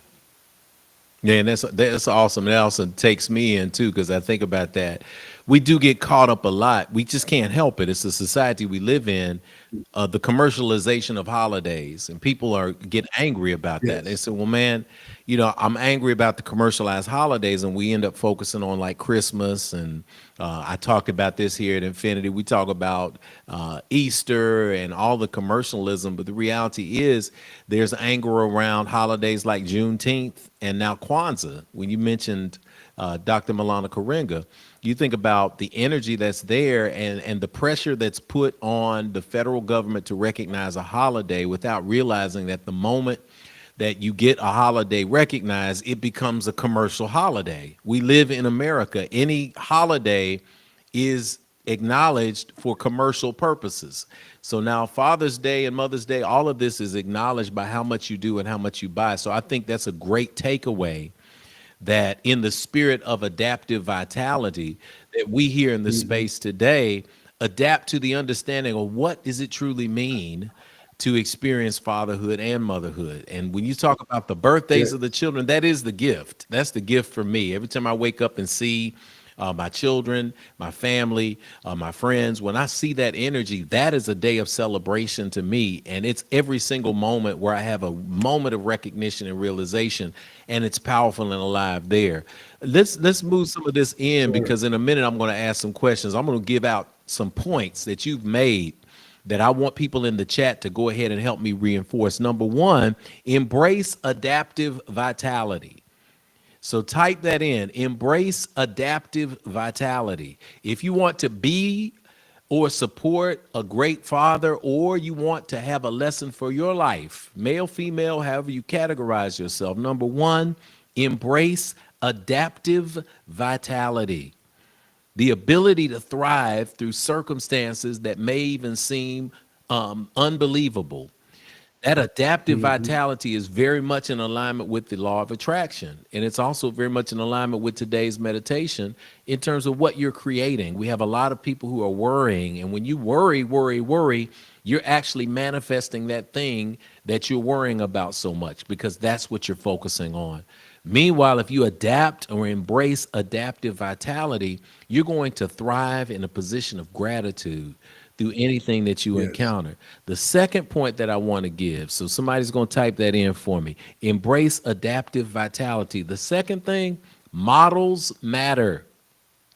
Everybody take a deep breath with me. Models matter. Sugar Man matters. Preston matters. Mr. Duckett next door to me matters. My Uncle Virgil across the street, he matters. Mr. Work across the street matters. Coach Kelly matters. Through every experience that we have, and I appreciate you being honest about sharing that. Again, Jerome, Dr. Jerome Morris, world leading scholar, president-elect of AERA, a 25,000 member. You grew up in the projects, man, without a daddy Right. around. You know, how many people have said that is going to doom me to a life of either incarceration or crime? So I'm glad to see that we know now that our actions in the world, especially as men, they make a difference, because you never know who you are influencing at any given time, the people who are around. And I know you're good influence, because I see in the chat here that you get a hello, you get a "that's my daddy" from Sister Amadi. So Amadi, your daughter is in the Hi, chat Amadi. watching Sunday service. We're glad to have you with us, Amadi, and feeling that energy too. So it's there. Let's touch on some subjects that may be considered taboo, because we got two men here, two brothers having this conversation. We got some more people joining in the chat. If you got questions or something that arises in your spirit, I'm going to invite you at this point to go ahead and drop something in the chat. Make a statement, make a comment or observation, ask your question. Anybody, ladies, if you got a question, if you're dealing with a fatherhood situation, put it into the chat. If you are in Infinity and you've been in Band app, you can click that link and we can bring you into the conversation live. We'd love to do that. We've got a few more minutes to do that. Jerome, let's unpack a term that you and I get to discuss from time to time. And I want to know if you think it's fair, accurate, overused, underused, the concept of toxic masculinity. Okay. Let's talk about toxic masculinity from where you sit. And where is the line between being a man in a traditional sense of communities going back thousands of years and being a toxic masculinist? This Well, is real I time. have I didn't a send you any response. questions before I ended I know up. that's Okay, all right. okay, but the toxic masculinity piece, that's something I think is more of a contemporary description of patriarchal societies, and particularly pathological patriarchal societies, those that are really subjugating, dehumanizing people who are different based on sexuality and or gender. Mhm. And so the point I'm making is that the toxic piece comes in when there is no balance and there's an unacknowledgement that we all have male and female energy, masculine and feminine energy. It becomes toxic when it suppresses. It becomes toxic when when it is not counterbalanced. It becomes toxic when it is riddled with insecurity. And so that's when it's toxic. But masculinity in and of itself is not toxic because it's really about energy. There's femininity, masculinity, and these are energies. And they're exhibited, people have varying degrees on a continuum. It's not really somebody is one or the other. You know, the whole issue around gender and identity is really in many ways along a continuum in terms of the display of what we define as masculinity and femininity. Those are really social constructs too, you know. And so, because you can be in Africa, different parts of Africa, you see two males and they'll walk holding Sure. hands, and there's nothing from their vantage point that's feminine about it. It's brotherly, it's And there's nothing masculine sexual to do about it. that. There's Right. nothing sexual about it. And so that's the thing, but it becomes toxic when it's loaded with Mhm. insecurity. And so when you're insecure, you have a tendency to want to oppress people and suppress their identities and control and will and operate in ways that are dehumanizing. You can see that in anybody. When you see someone who walks around insecure, they do a lot of if they're insecure about themselves, um, internally, they do a lot of external things to try to compensate for that. And so that's what we see when we see someone demonstrating toxic masculinity. Now, one has to be careful about throwing that term around, though. You can't attach it to Mm. everybody, and you can't attach it to a situation or relationship that went awry or went sideways and try to attribute that as the reason for it. Sometimes a lot of what it is about things, people we attract. And so if you're attracting certain kinds of things or people that demonstrate toxicity, then one has to, I'm not saying always, but you also have to check yourself and think, well, what is it about me that seems to bring these kinds of people around? And why is it that some people are able to always win, you know, or always bring positive things or always have positive forces or successful people? It's really, so some of it is we have to deconstruct ourselves and interrogate ourselves in a way so that we understand, well, what can I do internally and how can I meditate and reflect in ways to allow me to understand that I can create the world that I want and that I'm not going to allow it to be made for me. I'm not talking about some Invictus stuff, you know, I'm the master of my fate, the captain of my soul. I'm Yes, sir. not just going into that part, but I am talking about that, you know, we have that energy within us to create the kind of happiness we desire. But we have to all take some time, you know, time to be solid, time to be by ourselves. Sometimes, you know, to just kind of, and it could be just a walk alone or meditating, taking a nap. My meditation includes naps every Yes, day, you sir. know, The 30 nap minutes, ministry. 45 minutes. Yes, sir. But the thing is, I'm using that time to recover to get my thinking back on track. And so to say, what do I need to do to become a better human being? That's great. And I love it. I'm going to put that in the chat too. Somebody can say masculinity is not in itself toxic, but insecurity is. Yes, So when we it's talk about insecurity. insecurity, that's when it becomes an attack and it's toxic. And I talk to people again, this concept of self-interrogation, that was given to me by someone years ago. And I testify, it was a woman who I knew was older, and we were having conversation about relationships, and I was talking about drawing these types of women. She was like, well, what are the types? And I was going through these characteristics of all negative things that all these people had in common. And she said, what do they have in common? And I was talking about these consistent traits. And man, I had analyzed it down to a science. I picked the exact attributes that all of them had. And she just kept staring at me. And I said, right? I've done some serious social analysis. She said, the one thing they have in common is you. That's right. And I was like, I was a young man. It hit me with like a ton of bricks. I was like, wow. So there was something inside me that was consistently drawing the same type vibration to me. Right. And And I've done that that before. energy is in there. Go ahead. I understand what you're saying. That has happened to me before. And so that does happen. So when we do the self-interrogation, you alluded to it.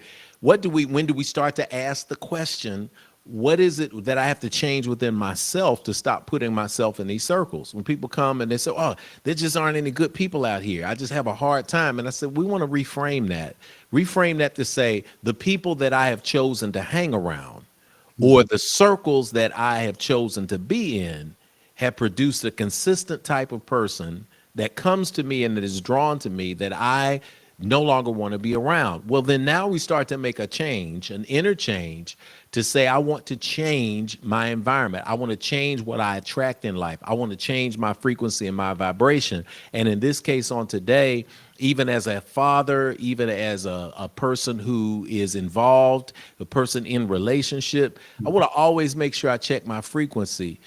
Sister Destiny Muhammad made a good comment. She said she grew up in the projects in Southern California by a single mom. She's unapologetically grateful. You know, that energy there is exactly powerful. Many people have dealt with these circumstances and situations and come out on top, and in many ways been better by focusing on why they are here in this world, as opposed to operating from a spirit of lack. Right. We And can the find thing, ourselves, woe is me, I didn't have this growing up. We're still living in the past. Go ahead. right. But the thing though, too, is that we must find ways of healing ourselves, but we have to remember that a lot of what we're experiencing emanates externally. And so a lot of what is happening, the fact that she grew up in the housing projects in Southern California, it's not a coincidence. It's, it's rooted in a social historical forces, and then the ways in which they treated Black people going out west, the way Black people were treated in the South in terms of lack of employment. So a lot of this in the capitalist structure is related to the lack of resources, lack of income. And so that creates trauma and creates situations in which people aren't able to be themselves holistically. I'm not saying you can't still be great people. I'm saying you need these resources because that's what life is about. When you look at animals, animals are about acquiring resources to ensure the survival of their offspring. And that's what anything does, in order to thrive. I mean, you can exist and live, but in order to thrive, you have to have sufficient resources. We're in a place that, tries to tell people that their problems are internal or that it's all about them. There's pull yourself up by your bootstraps concept, but we're in a very individualistic society. And we're seeing that a lot of that is being unveiled in this social and political climate now. Now people see the real deal, what's really happening. Billionaires, hoarding resources, teaching people at the bottom to fend for themselves, seeing the destruction of families, even white families. Everybody's is catching hell right now. And so this is not just, whereas we start as on the black side of town with this conversation, we understand that this conversation reverberates throughout people beyond our communities. Everybody is being affected. A lot of us have to think deeply about what does it mean to be fatherly and what does it mean to be a man. And so it's not what we're seeing portrayed by Trump and his path of life. That man is messed up. He's got a lot of issues. You can really see an insecure individual the way he exudes. That's toxic masculinity from what he's doing.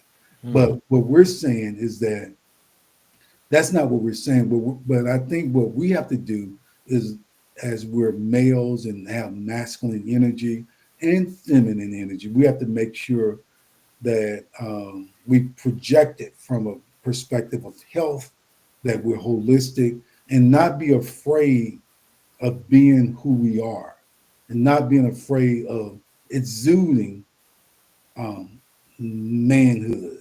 And so that's the thing I think that we have to do. We have to talk about it. Again, I use this word revolutionary.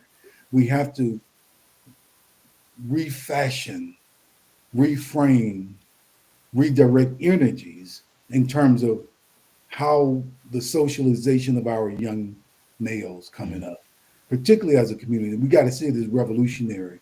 And so all of us have to say, okay, no, we're going to talk to these young males and they can be themselves and display their creativity. But first and foremost, you need to know that there is a war against you. There is a war against you. You so-called claim yourself to be a religious person. Do know that even from a biblical perspective, we saw that King Herod wanted to take out the firstborn males. So they were really about killing the males because they knew males would rise up, males would challenge. So that's energy. And what I'm saying is that we have to rescue and save many more of our young people, and it's not just males, it's males and females. We have to think about how do we save our young people and help them to become successful. And when I say success, not successful in a materialistic way, but successful in a holistic way, one in which that they acquire knowledge and resources for the betterment of the communities and for to be able to share, so that you don't just acquire this knowledge and information for yourself, but it's about but your success is measured by the extent to which it's also measured, not wholly, but it's also measured by the extent to which you're able to share that information with others in your community or others in your circles or people beyond your circle. So I want us to bring that energy and not be apologizing for it. So being unapologetically, if we are black males and how we move in the world, because that's a superpower. I mean, it's an amazing thing to have because everybody loves it and many people despise us though, but everybody loves it. But we just hate that, we have these gifts.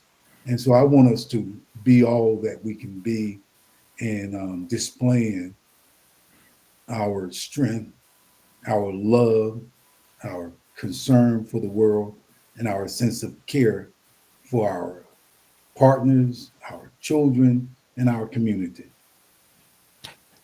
I'm gonna dip into some, and then I'm gonna bring in one of our brothers who is one of our young fathers Okay. here at Infinity. Let him join in some of this conversation, get some creative screens going while we get this conversation going too.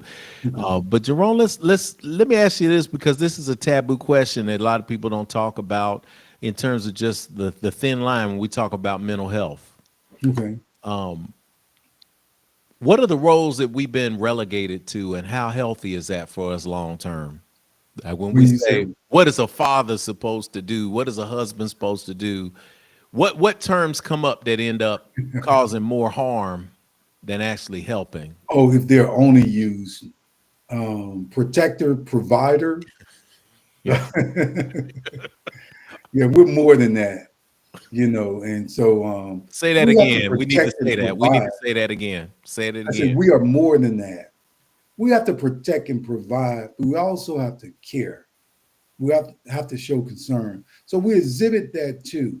And sometimes it's manifested in ways, but if you reduce fathers to materialism, material matters, and just that, then that's not fair, so to speak. But it's more than that. Because you have to inspire. We have to inspire. We have to model leadership. We have to exude confidence. So we have to model. So those are the other things. So we are inspirations. We are providers. We are protectors. We are caretakers. We are lovers. We are all of those things. And we have to, and there are different times we have to do that in comparison to others. I think it's more like in a phase level. So different phases in relationships, different phases in your lives is when become opportunistically important to kind of be something more than the other. There are times you have to do some things more than others, and you can't do them all at the same time. But we have to strive to say, okay, this is a time. Inspiring is a lot of what we are too. A lot of those action words, and then I'm gonna go ahead and bring the screen on for Brother Yes. Tyrell. A lot of those are action words that are about doing still though. Do we run the risk of putting ourselves into a loop where we are continually judging ourselves even and each other by the things that we do? And in that case, as Deepak Chopra would say, we become human doings instead of human beings. What does the father on a Father's Day like this? What does the father deserve to get and to receive as well and to enjoy as well that are not tied to KPIs or key performance indicators or tasks that get checked off in order to receive reward? What do we, as just human beings who ended up in male bodies and fatherly and husbandly bodies, what is it that you feel the universe deserves to give to us that we need to be more open to receive?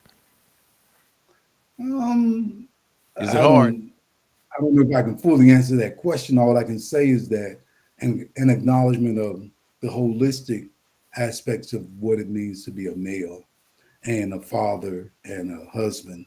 And so not just one thing. And you notice too that the way we move, you know, you see there's not a big celebratory moment for Father's Day like Mother's Day. But the thing is that I think what we have to just embrace is that in a capitalist structure, a lot of our identities are related to Resources. resources. Yes, that's right. It's about resources because when you think about it, people can say whatever, but if a man, somebody can give you a criteria for a husband or a partner, but all of that goes out of the window when that person has millions of dollars. He can get anything he wants, any That's woman he unfortunately wants. true. And so the thing is that, you know, a lot of it, males are judged on resources and a capitalist structure. It's about the extent to which you can provide resources. If you can have resources, bad behavior gets Mm. excused, you Hmm. know. And if you have resources, um, gaps or weaknesses or lapses in whatever you have become ignored. So that's the thing that but and I try to think about it, and I kind of think about it to myself. Sometimes I don't verbalize all of it, but it's really about kind of the way males are perceived. Now, the thing that we have to do, I want us to understand that the maleness of who Hmm. we are is about creating a balance and an ecosystem.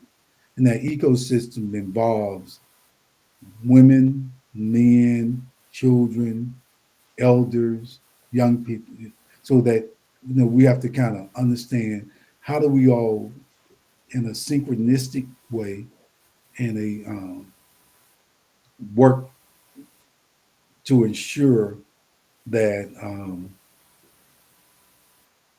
everybody in our community is Mm. thriving.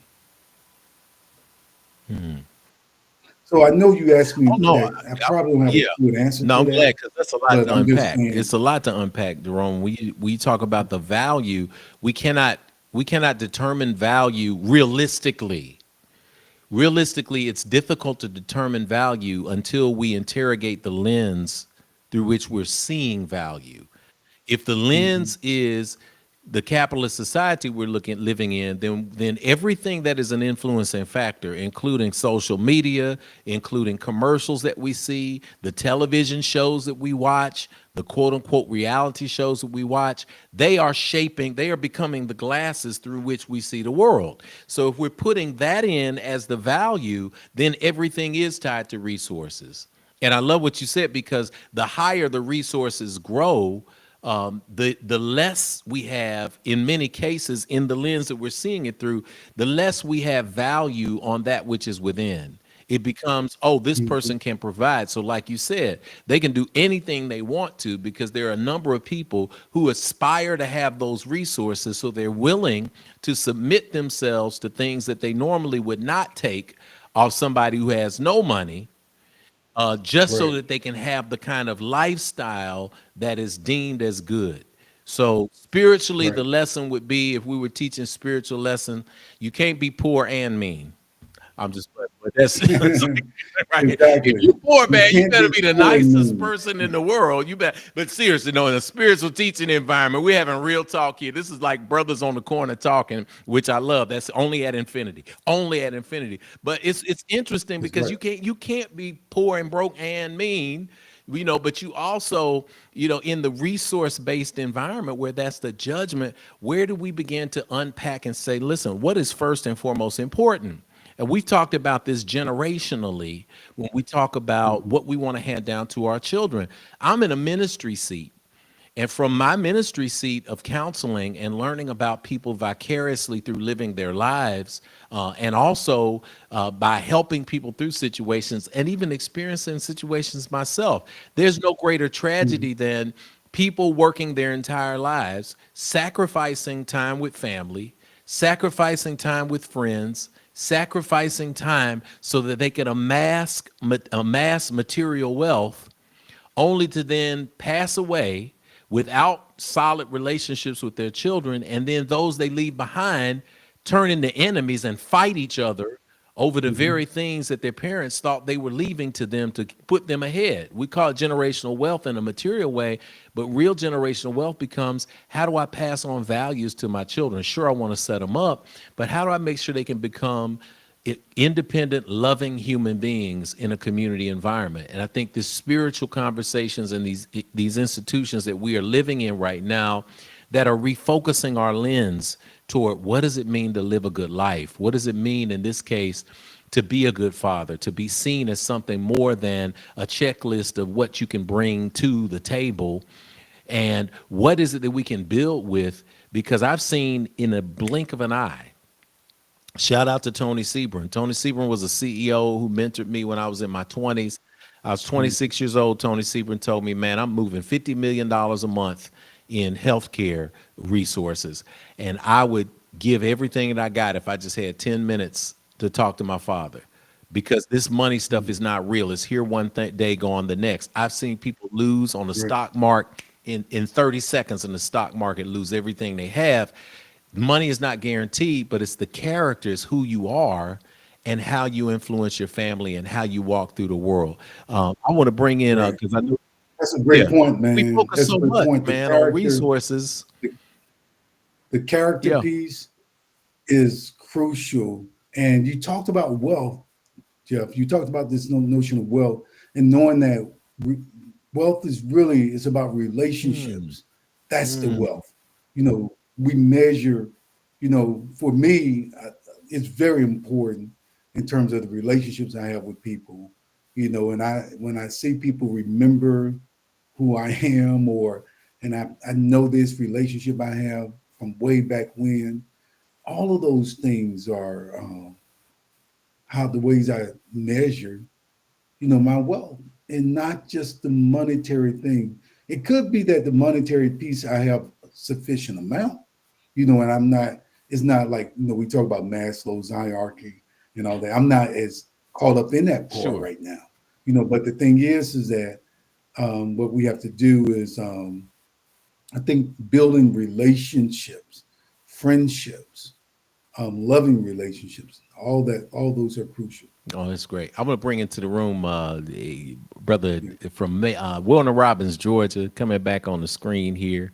We've got brother Tyrell Lindsley. We're gonna bring him live. He's over here. Yeah, that's a great setup, Alicia. We're gonna drag him into the front screen there and just give you an Mm, opportunity, brother Tyrell. What are you mm. feeling down there when you're hearing these two old head dads have a conversation? Hey, What's brother coming through Tyrell. for you, man? Man, I appreciate you, brothers. Just want to start with just a deep gratitude for this forum, this discussion. It's inspired me in a lot of ways.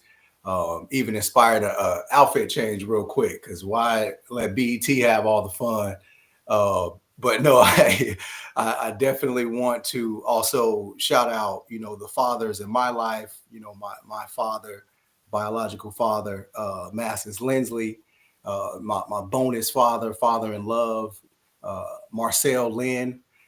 Great, powerful examples of fatherhood that continue to inform and uplift and pour into me and my fatherhood. Um, and so this discussion has definitely reminded me of, and I love this, just going back to the 2 points that you guys have mentioned so far: embrace adaptive vitality and models matter.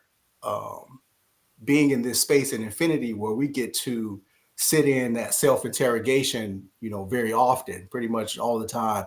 But that self-interrogation has taught me how much of a burden I've put on, my father in a lot of ways, by trying to have him be all of the things that I needed. And sometimes he didn't have those aspects that I was looking for or putting on him. And instead of recognizing that and just being thankful and sitting in and having gratitude for what he did provide, I oftentimes set in the limitations and the things that didn't come there. And so I'm very thankful for this conversation, because it reminds me and has reminded me how the universe provides. And as you guys have spoken to before, especially with models matter, when I really think about it, um, I've always had access, had um, the people, the father figures around me, when it was needed, when it was important, whether that be from a professional standpoint, whether that be from a spiritual standpoint, whatever it is. And I'm thinking of Maladoma Some, the ancestors always being there and putting you and providing you with the things that you need.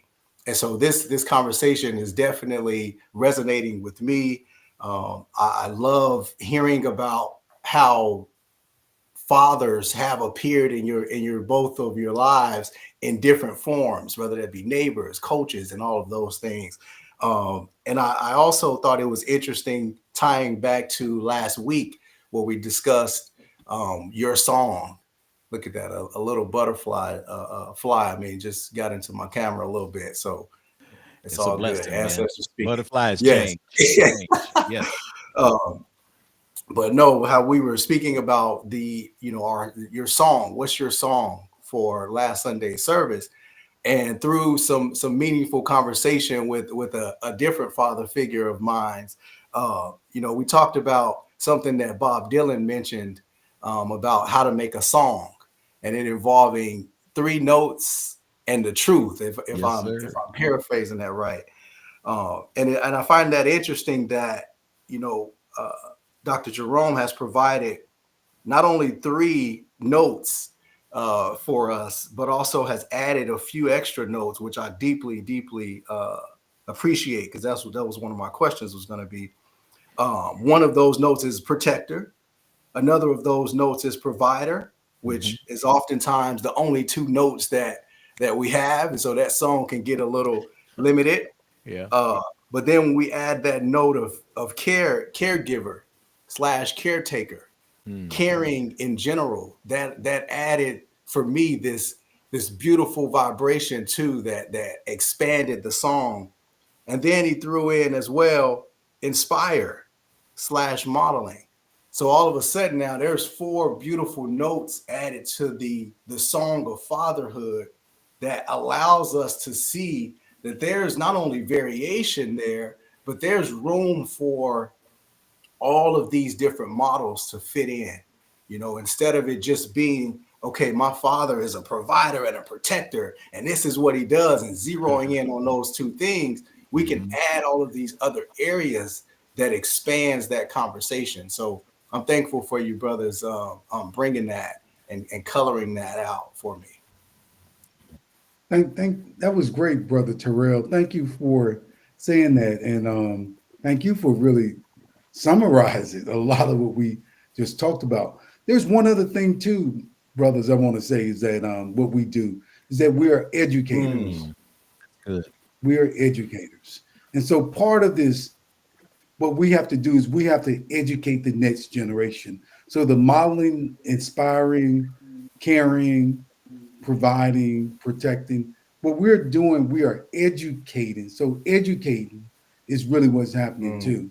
And so we're that's another component. And I want to say that for everybody, that this notion that educators are reduced to people who are teachers in Good classrooms and schools. No.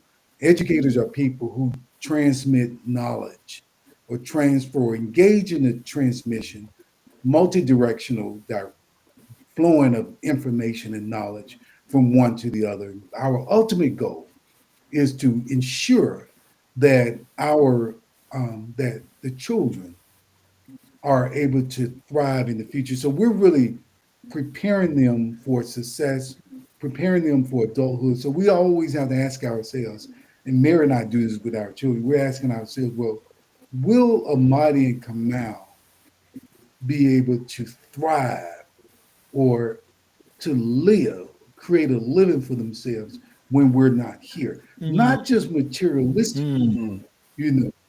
will they represent us? Will they represent their community? Will they represent the best of us? And so we're educators. We're like, okay, how do I train? How do I teach? How do I ensure? So that's another part I want to say. Educators. Oh, that's great. I want to continue this. And listen, let me say this at 2 things. Number 3, I'm going to give y'all the 3rd point that's coming out of this conversation. 3rd point is this is an equation. So y'all ready to type? I see Sister Tashana is typing stuff in, and anybody else that wants to type this in, we've got point number 1, embrace adaptive vitality. Point number 2, models matter. Point number 3 is an equation. Relationships plus empowerment equals wealth. So the relationships that we leave as fathers, as parents, empowerment for the next generation equals true wealth. That's what we're talking about when we're talking about handing on something in legacy. So relationships plus empowerment equal wealth. And that's what we're hearing coming out of this. I want to pull up a statement. We've got one from Iris Sugar Hemp Farm. I love the comment. We're just going to click on that and put that up so that y'all can read this in real time. Sister Iris says, I'm a mother of grown children. I have struggled with my children not having fathers because I have forgiven myself for not giving them what I had. Spiritual growth conjures new ways of thinking. That's good, Sister Iris. I would say that's it. A lot of times we make choices in real time. And we're doing the best we have with the information we have, but part of that is also forgiveness. And we look at this and we look at our children spiritually, they chose us as vessels to come through. And sometimes it's not in ideal circumstances. You know, sometimes it's not the perfect relationship or the perfect person in our minds or the perfect time, whatever it may be, but they're here. And the extent to which we pour into them right now is the extent to which we can grow and expand and not condemn ourselves for decisions that we made in the past. All of us, mothers or fathers. There's a question that's coming up in the chat too as well, but I want to go to Amadi, who put a quote up. That's great. That is from her mom. She said, "This is from my mom." Amadi says, "I think it's okay for black men to receive spiritual pampering, not in a more materialistic sense." So men, what do you think, man? What do you think about receiving spiritual pampering, loving on yourself? How does that manifest for you? If we were to say the universe is giving you pampering in a spiritual way, what would it look like? What would you receive? I'll give it to both of you. Okay. Go ahead, Terrell. Oh, I was going to respect my elders and allow you to go first, but my elder has allowed me to go first. Go ahead. Spiritual pampering is the ability, for me, it's the ability to have the time to reflect and to go inwardly and to think about what your purpose is in the world. How do you want to positively shape, impact the world? How do you share whatever knowledge or whatever talents you have with the world? So the spiritual pampering, from what I gather here, is how do we engage in how do we think about, man, how do we think about That's still tough, isn't it? who we are? How do we think about who we are? And being able to kind of engage in what they call metacognition, thinking about thinking, so thinking about thinking about what is spirituality while you're wrestling with it, trying to. Oh, So it's a metacognitive thing. metacognition. I love it. Thinking about thinking, spiritual pampering. Tyrell, what's spiritual pampering? What would it constitute for you when you hear that term?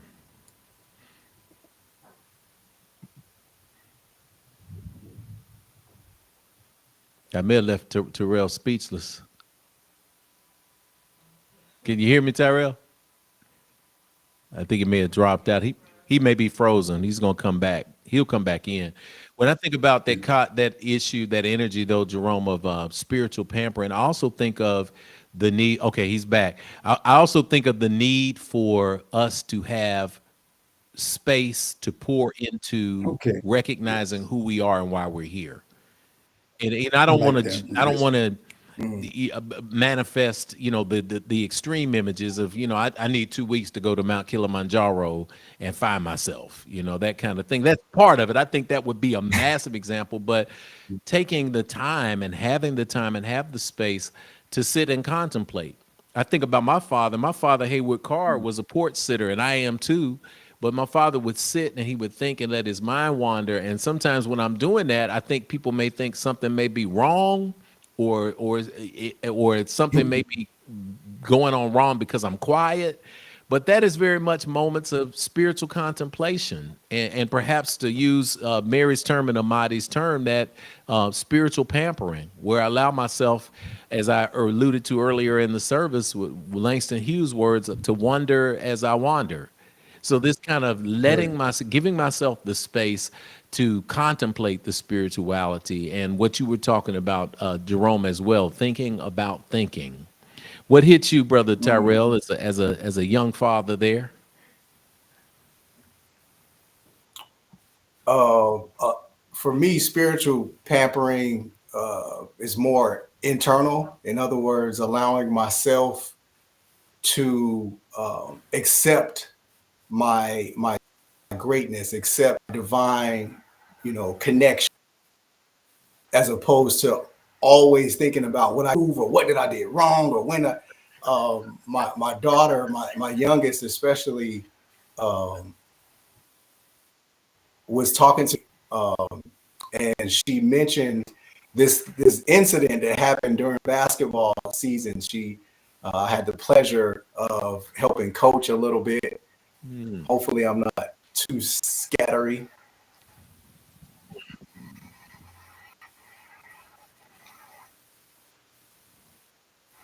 We hear We you good? consistently now. Yeah, we hear Am I you being now. picked up?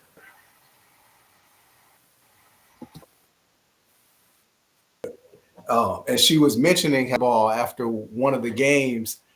One of the parents was really upset with how the game turned out and positions that we were putting her daughter in.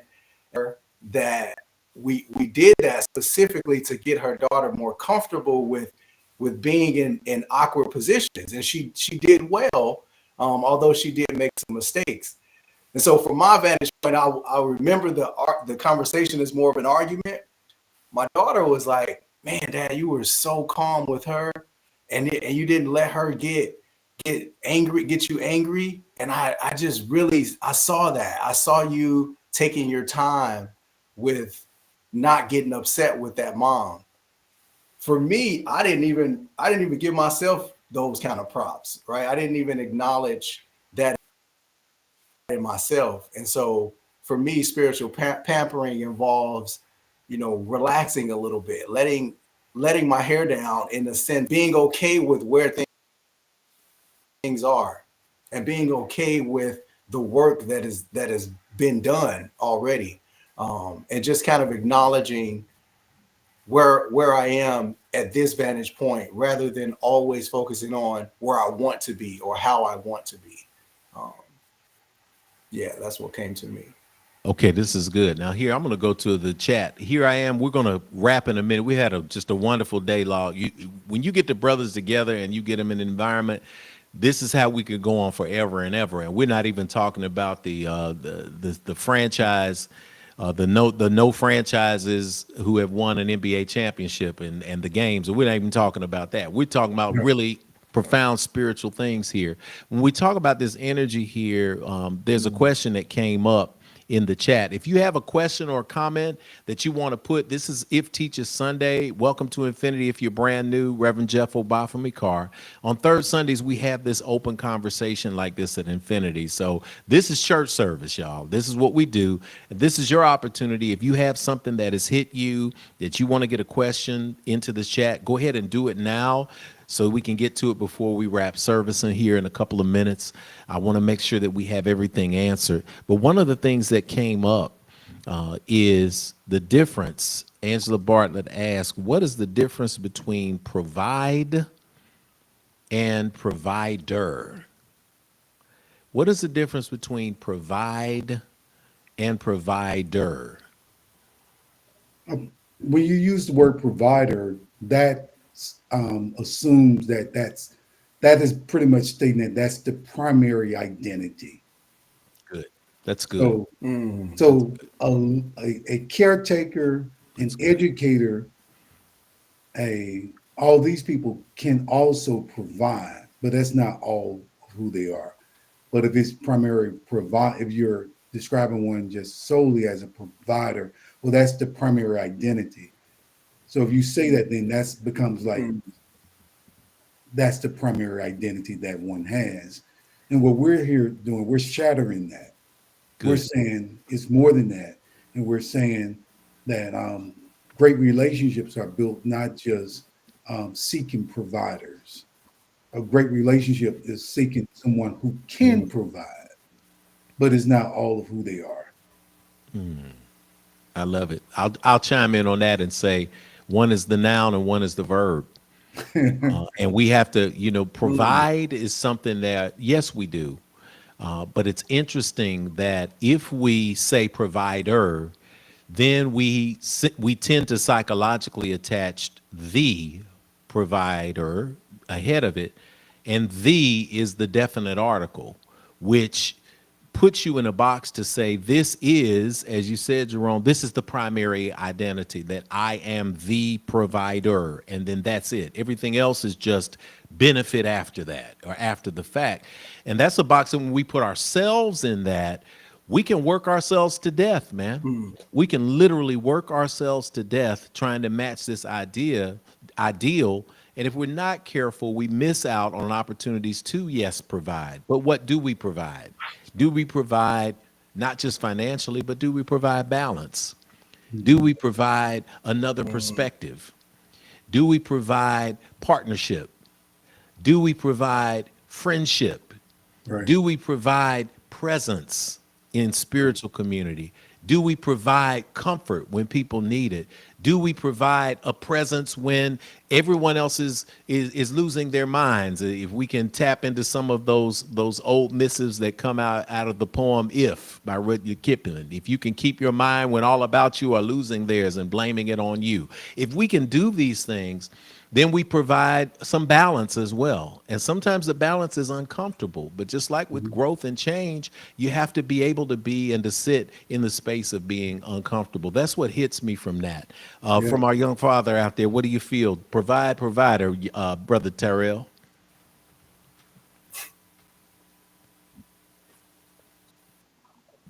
I immediately go to healthcare. A lot of times the health insurance will send you to a provider. And with me, my lens was through physical therapy. So once the patient will come to the provider, it was up to us to not only address ache, but as you mentioned before, address balance discrepancies, also setting perspectives, what other impacting this particular incident. And so for me, provider is kind of like an umbrella term. And once you get to the provider that they are doing, it's kind of what came to mind for me. I'm going to put up a comment by Tashana as we get ready to wrap this thing. Tashana says, looking at your father as more than just a father and looking at them as a whole person, a man can truly help you have the healthiest relationship with him, I believe. As a whole person. That's good. That is no objectification. That is just saying, hey, here's a person too. And I think all of us have to, these lessons are lessons that go beyond just male and female roles, father and mother roles, husband and wife roles, but they go into deeper roles of how we move through the world, how we navigate through the world. You all, I appreciate it. Brother Tyrell, I appreciate you joining us today, man, on the fly. It's always good to have you in the space right now. I'm going to thank you.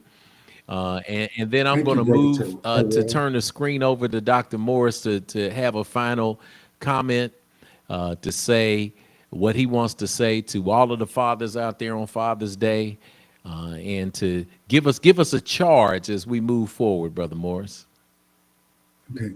Well, I want to echo what you said with Tashana. I really like that comment that Tashana mentioned about looking at your father as more than just a father.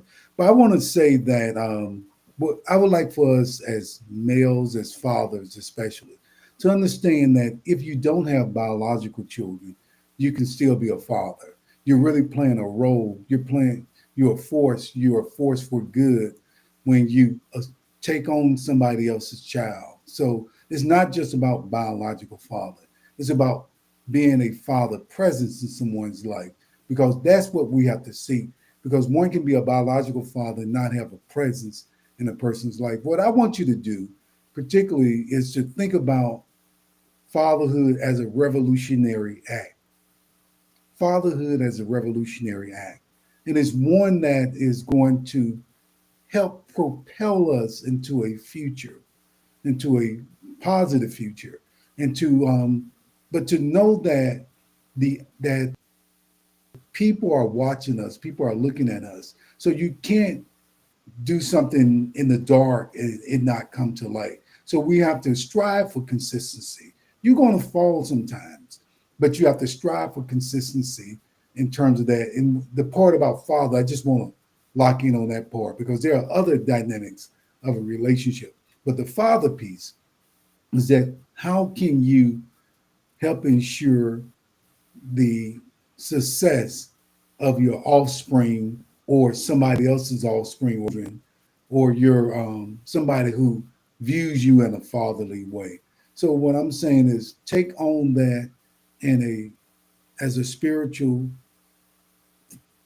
um, requirement objective, and also see it as a revolutionary act, so that we can, despite all these things that are happening around us, despite all these forces that are aligned against us, that we can be a force and a ripple, a pebble in a lake that creates a ripple effect that reverberates and really have what they call like a butterfly effect that changes the whole world.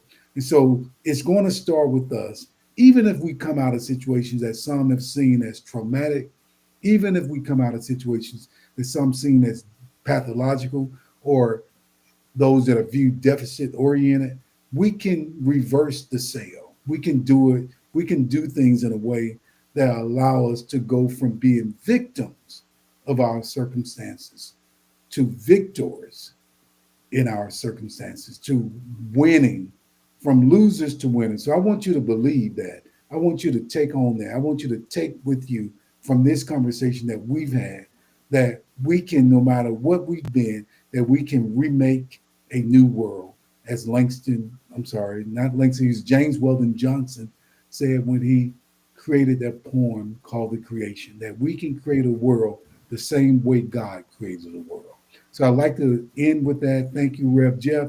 Thank you, Infinity Fellowship, for allowing me to be a guest. And I look forward to the opportunity to come back. That's awesome, y'all. Y'all give it up one more time for Reverend Doctor. I want to say Reverend Doctor. It is Doctor, but I almost said Reverend Doctor, man, because you preached today. Jerome E. Morris, thank you, brother. We appreciate you, man, for taking the time. We hope you have an awesome Father's Day and go do something fun and get some spiritual self-care, spiritual spoiling, get all of that wonderful energy in there. As we get ready to close today, we want you to continue to chat in the box. We invite you in this moment to pause as we want to seal this energy that we have here by pouring that energy into a realignment for manifestation. Simply a perm, if we call it Infinity Fellowship, or prayer. It's been an epic Sunday today. I don't think it was an accident that the universe made third Sunday, Father's Day fell on third Sunday. We had an opportunity to unpack some very powerful things. There are some lessons that we're learning that many of us will take with us, and you will take with you today to give you the opportunity to live a better life, no matter what role you find yourself playing.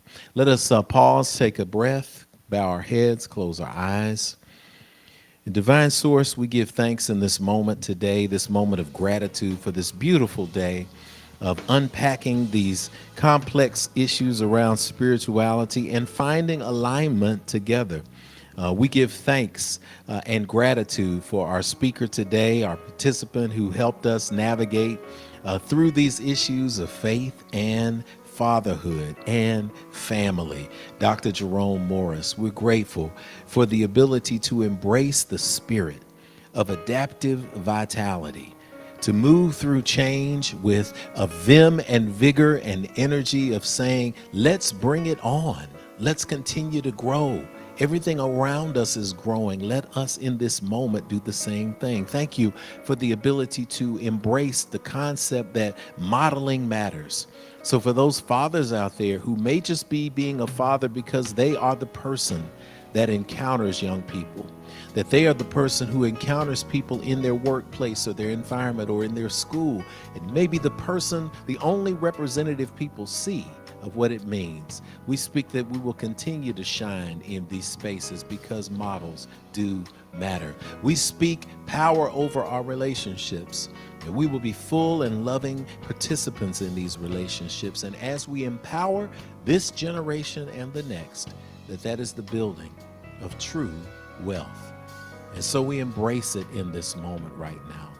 And we speak and proclaim in this moment that love is the vibrational frequency that we embody right now. And we speak a fun day for everybody out there. We speak an open and enlightened heart for everyone that is out there right now under the sound of my voice. And may the lessons that have been learned today continue to be meditated on, continue to produce revelations, and continue to open the doors toward a brilliant and a wonderful life, the life that all of us deserve to have as representatives of you on this earthly plane. It is for these things and others that cannot be put into words, we simply take a deep breath in gratitude. And we exhale and we let it go in expectation. We proclaim it as such, and so it is. Amen. Amen. Hotep. Shalom. Namaste. Ashe. It is done, y'all. Another great Sunday morning, a Sunday day at an Infinity Fellowship, another day to unpack and to grow. Y'all, it's been a great day. I appreciate you joining as we get ready to close, as we sing our closing song today. We hear the melodious energy from all over the world coming in. We acknowledge that you've been here with us in this place. Go ahead and kick it off from the beginning again, Kai, and let me hear it. I want to make sure that I'm in time and in alignment with it. Thank you. As we are getting ready to move forward from this place into the place that awaits our light, then we invite you to sing these words with us as we seal the Infinity Fellowship. Want to thank Dr. Jerome Morris. Want to thank Brother Terrell Lindsley. Want to thank Tashana Lindsley as well. We want to thank each and every one of you. As we close this out today, I'm going to invite you in that chat window, whatever platform you're on, find somebody who's in there and speak something great into their life. Speak that something good is going to happen for them. Speak that something surprising is going to come to them this week. Speak something awesome into the world and watch that generational energy amplify in the chat box. That's what it is. That's what we do. We're going to turn to the words on the screen. We're going to bring up the music, and I'm going to hold it down, and we're going to sing. If today's a brighter day, and we are on our way, then we can begin to heal ourselves again. Oh, we remember yesterday, and yet today's the day. God's reminding me to look at you and see family.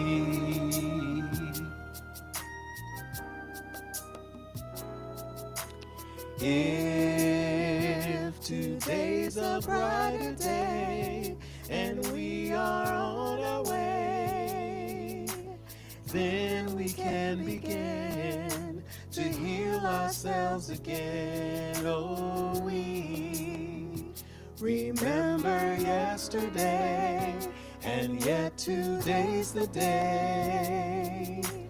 God's reminding me to look at you and see family.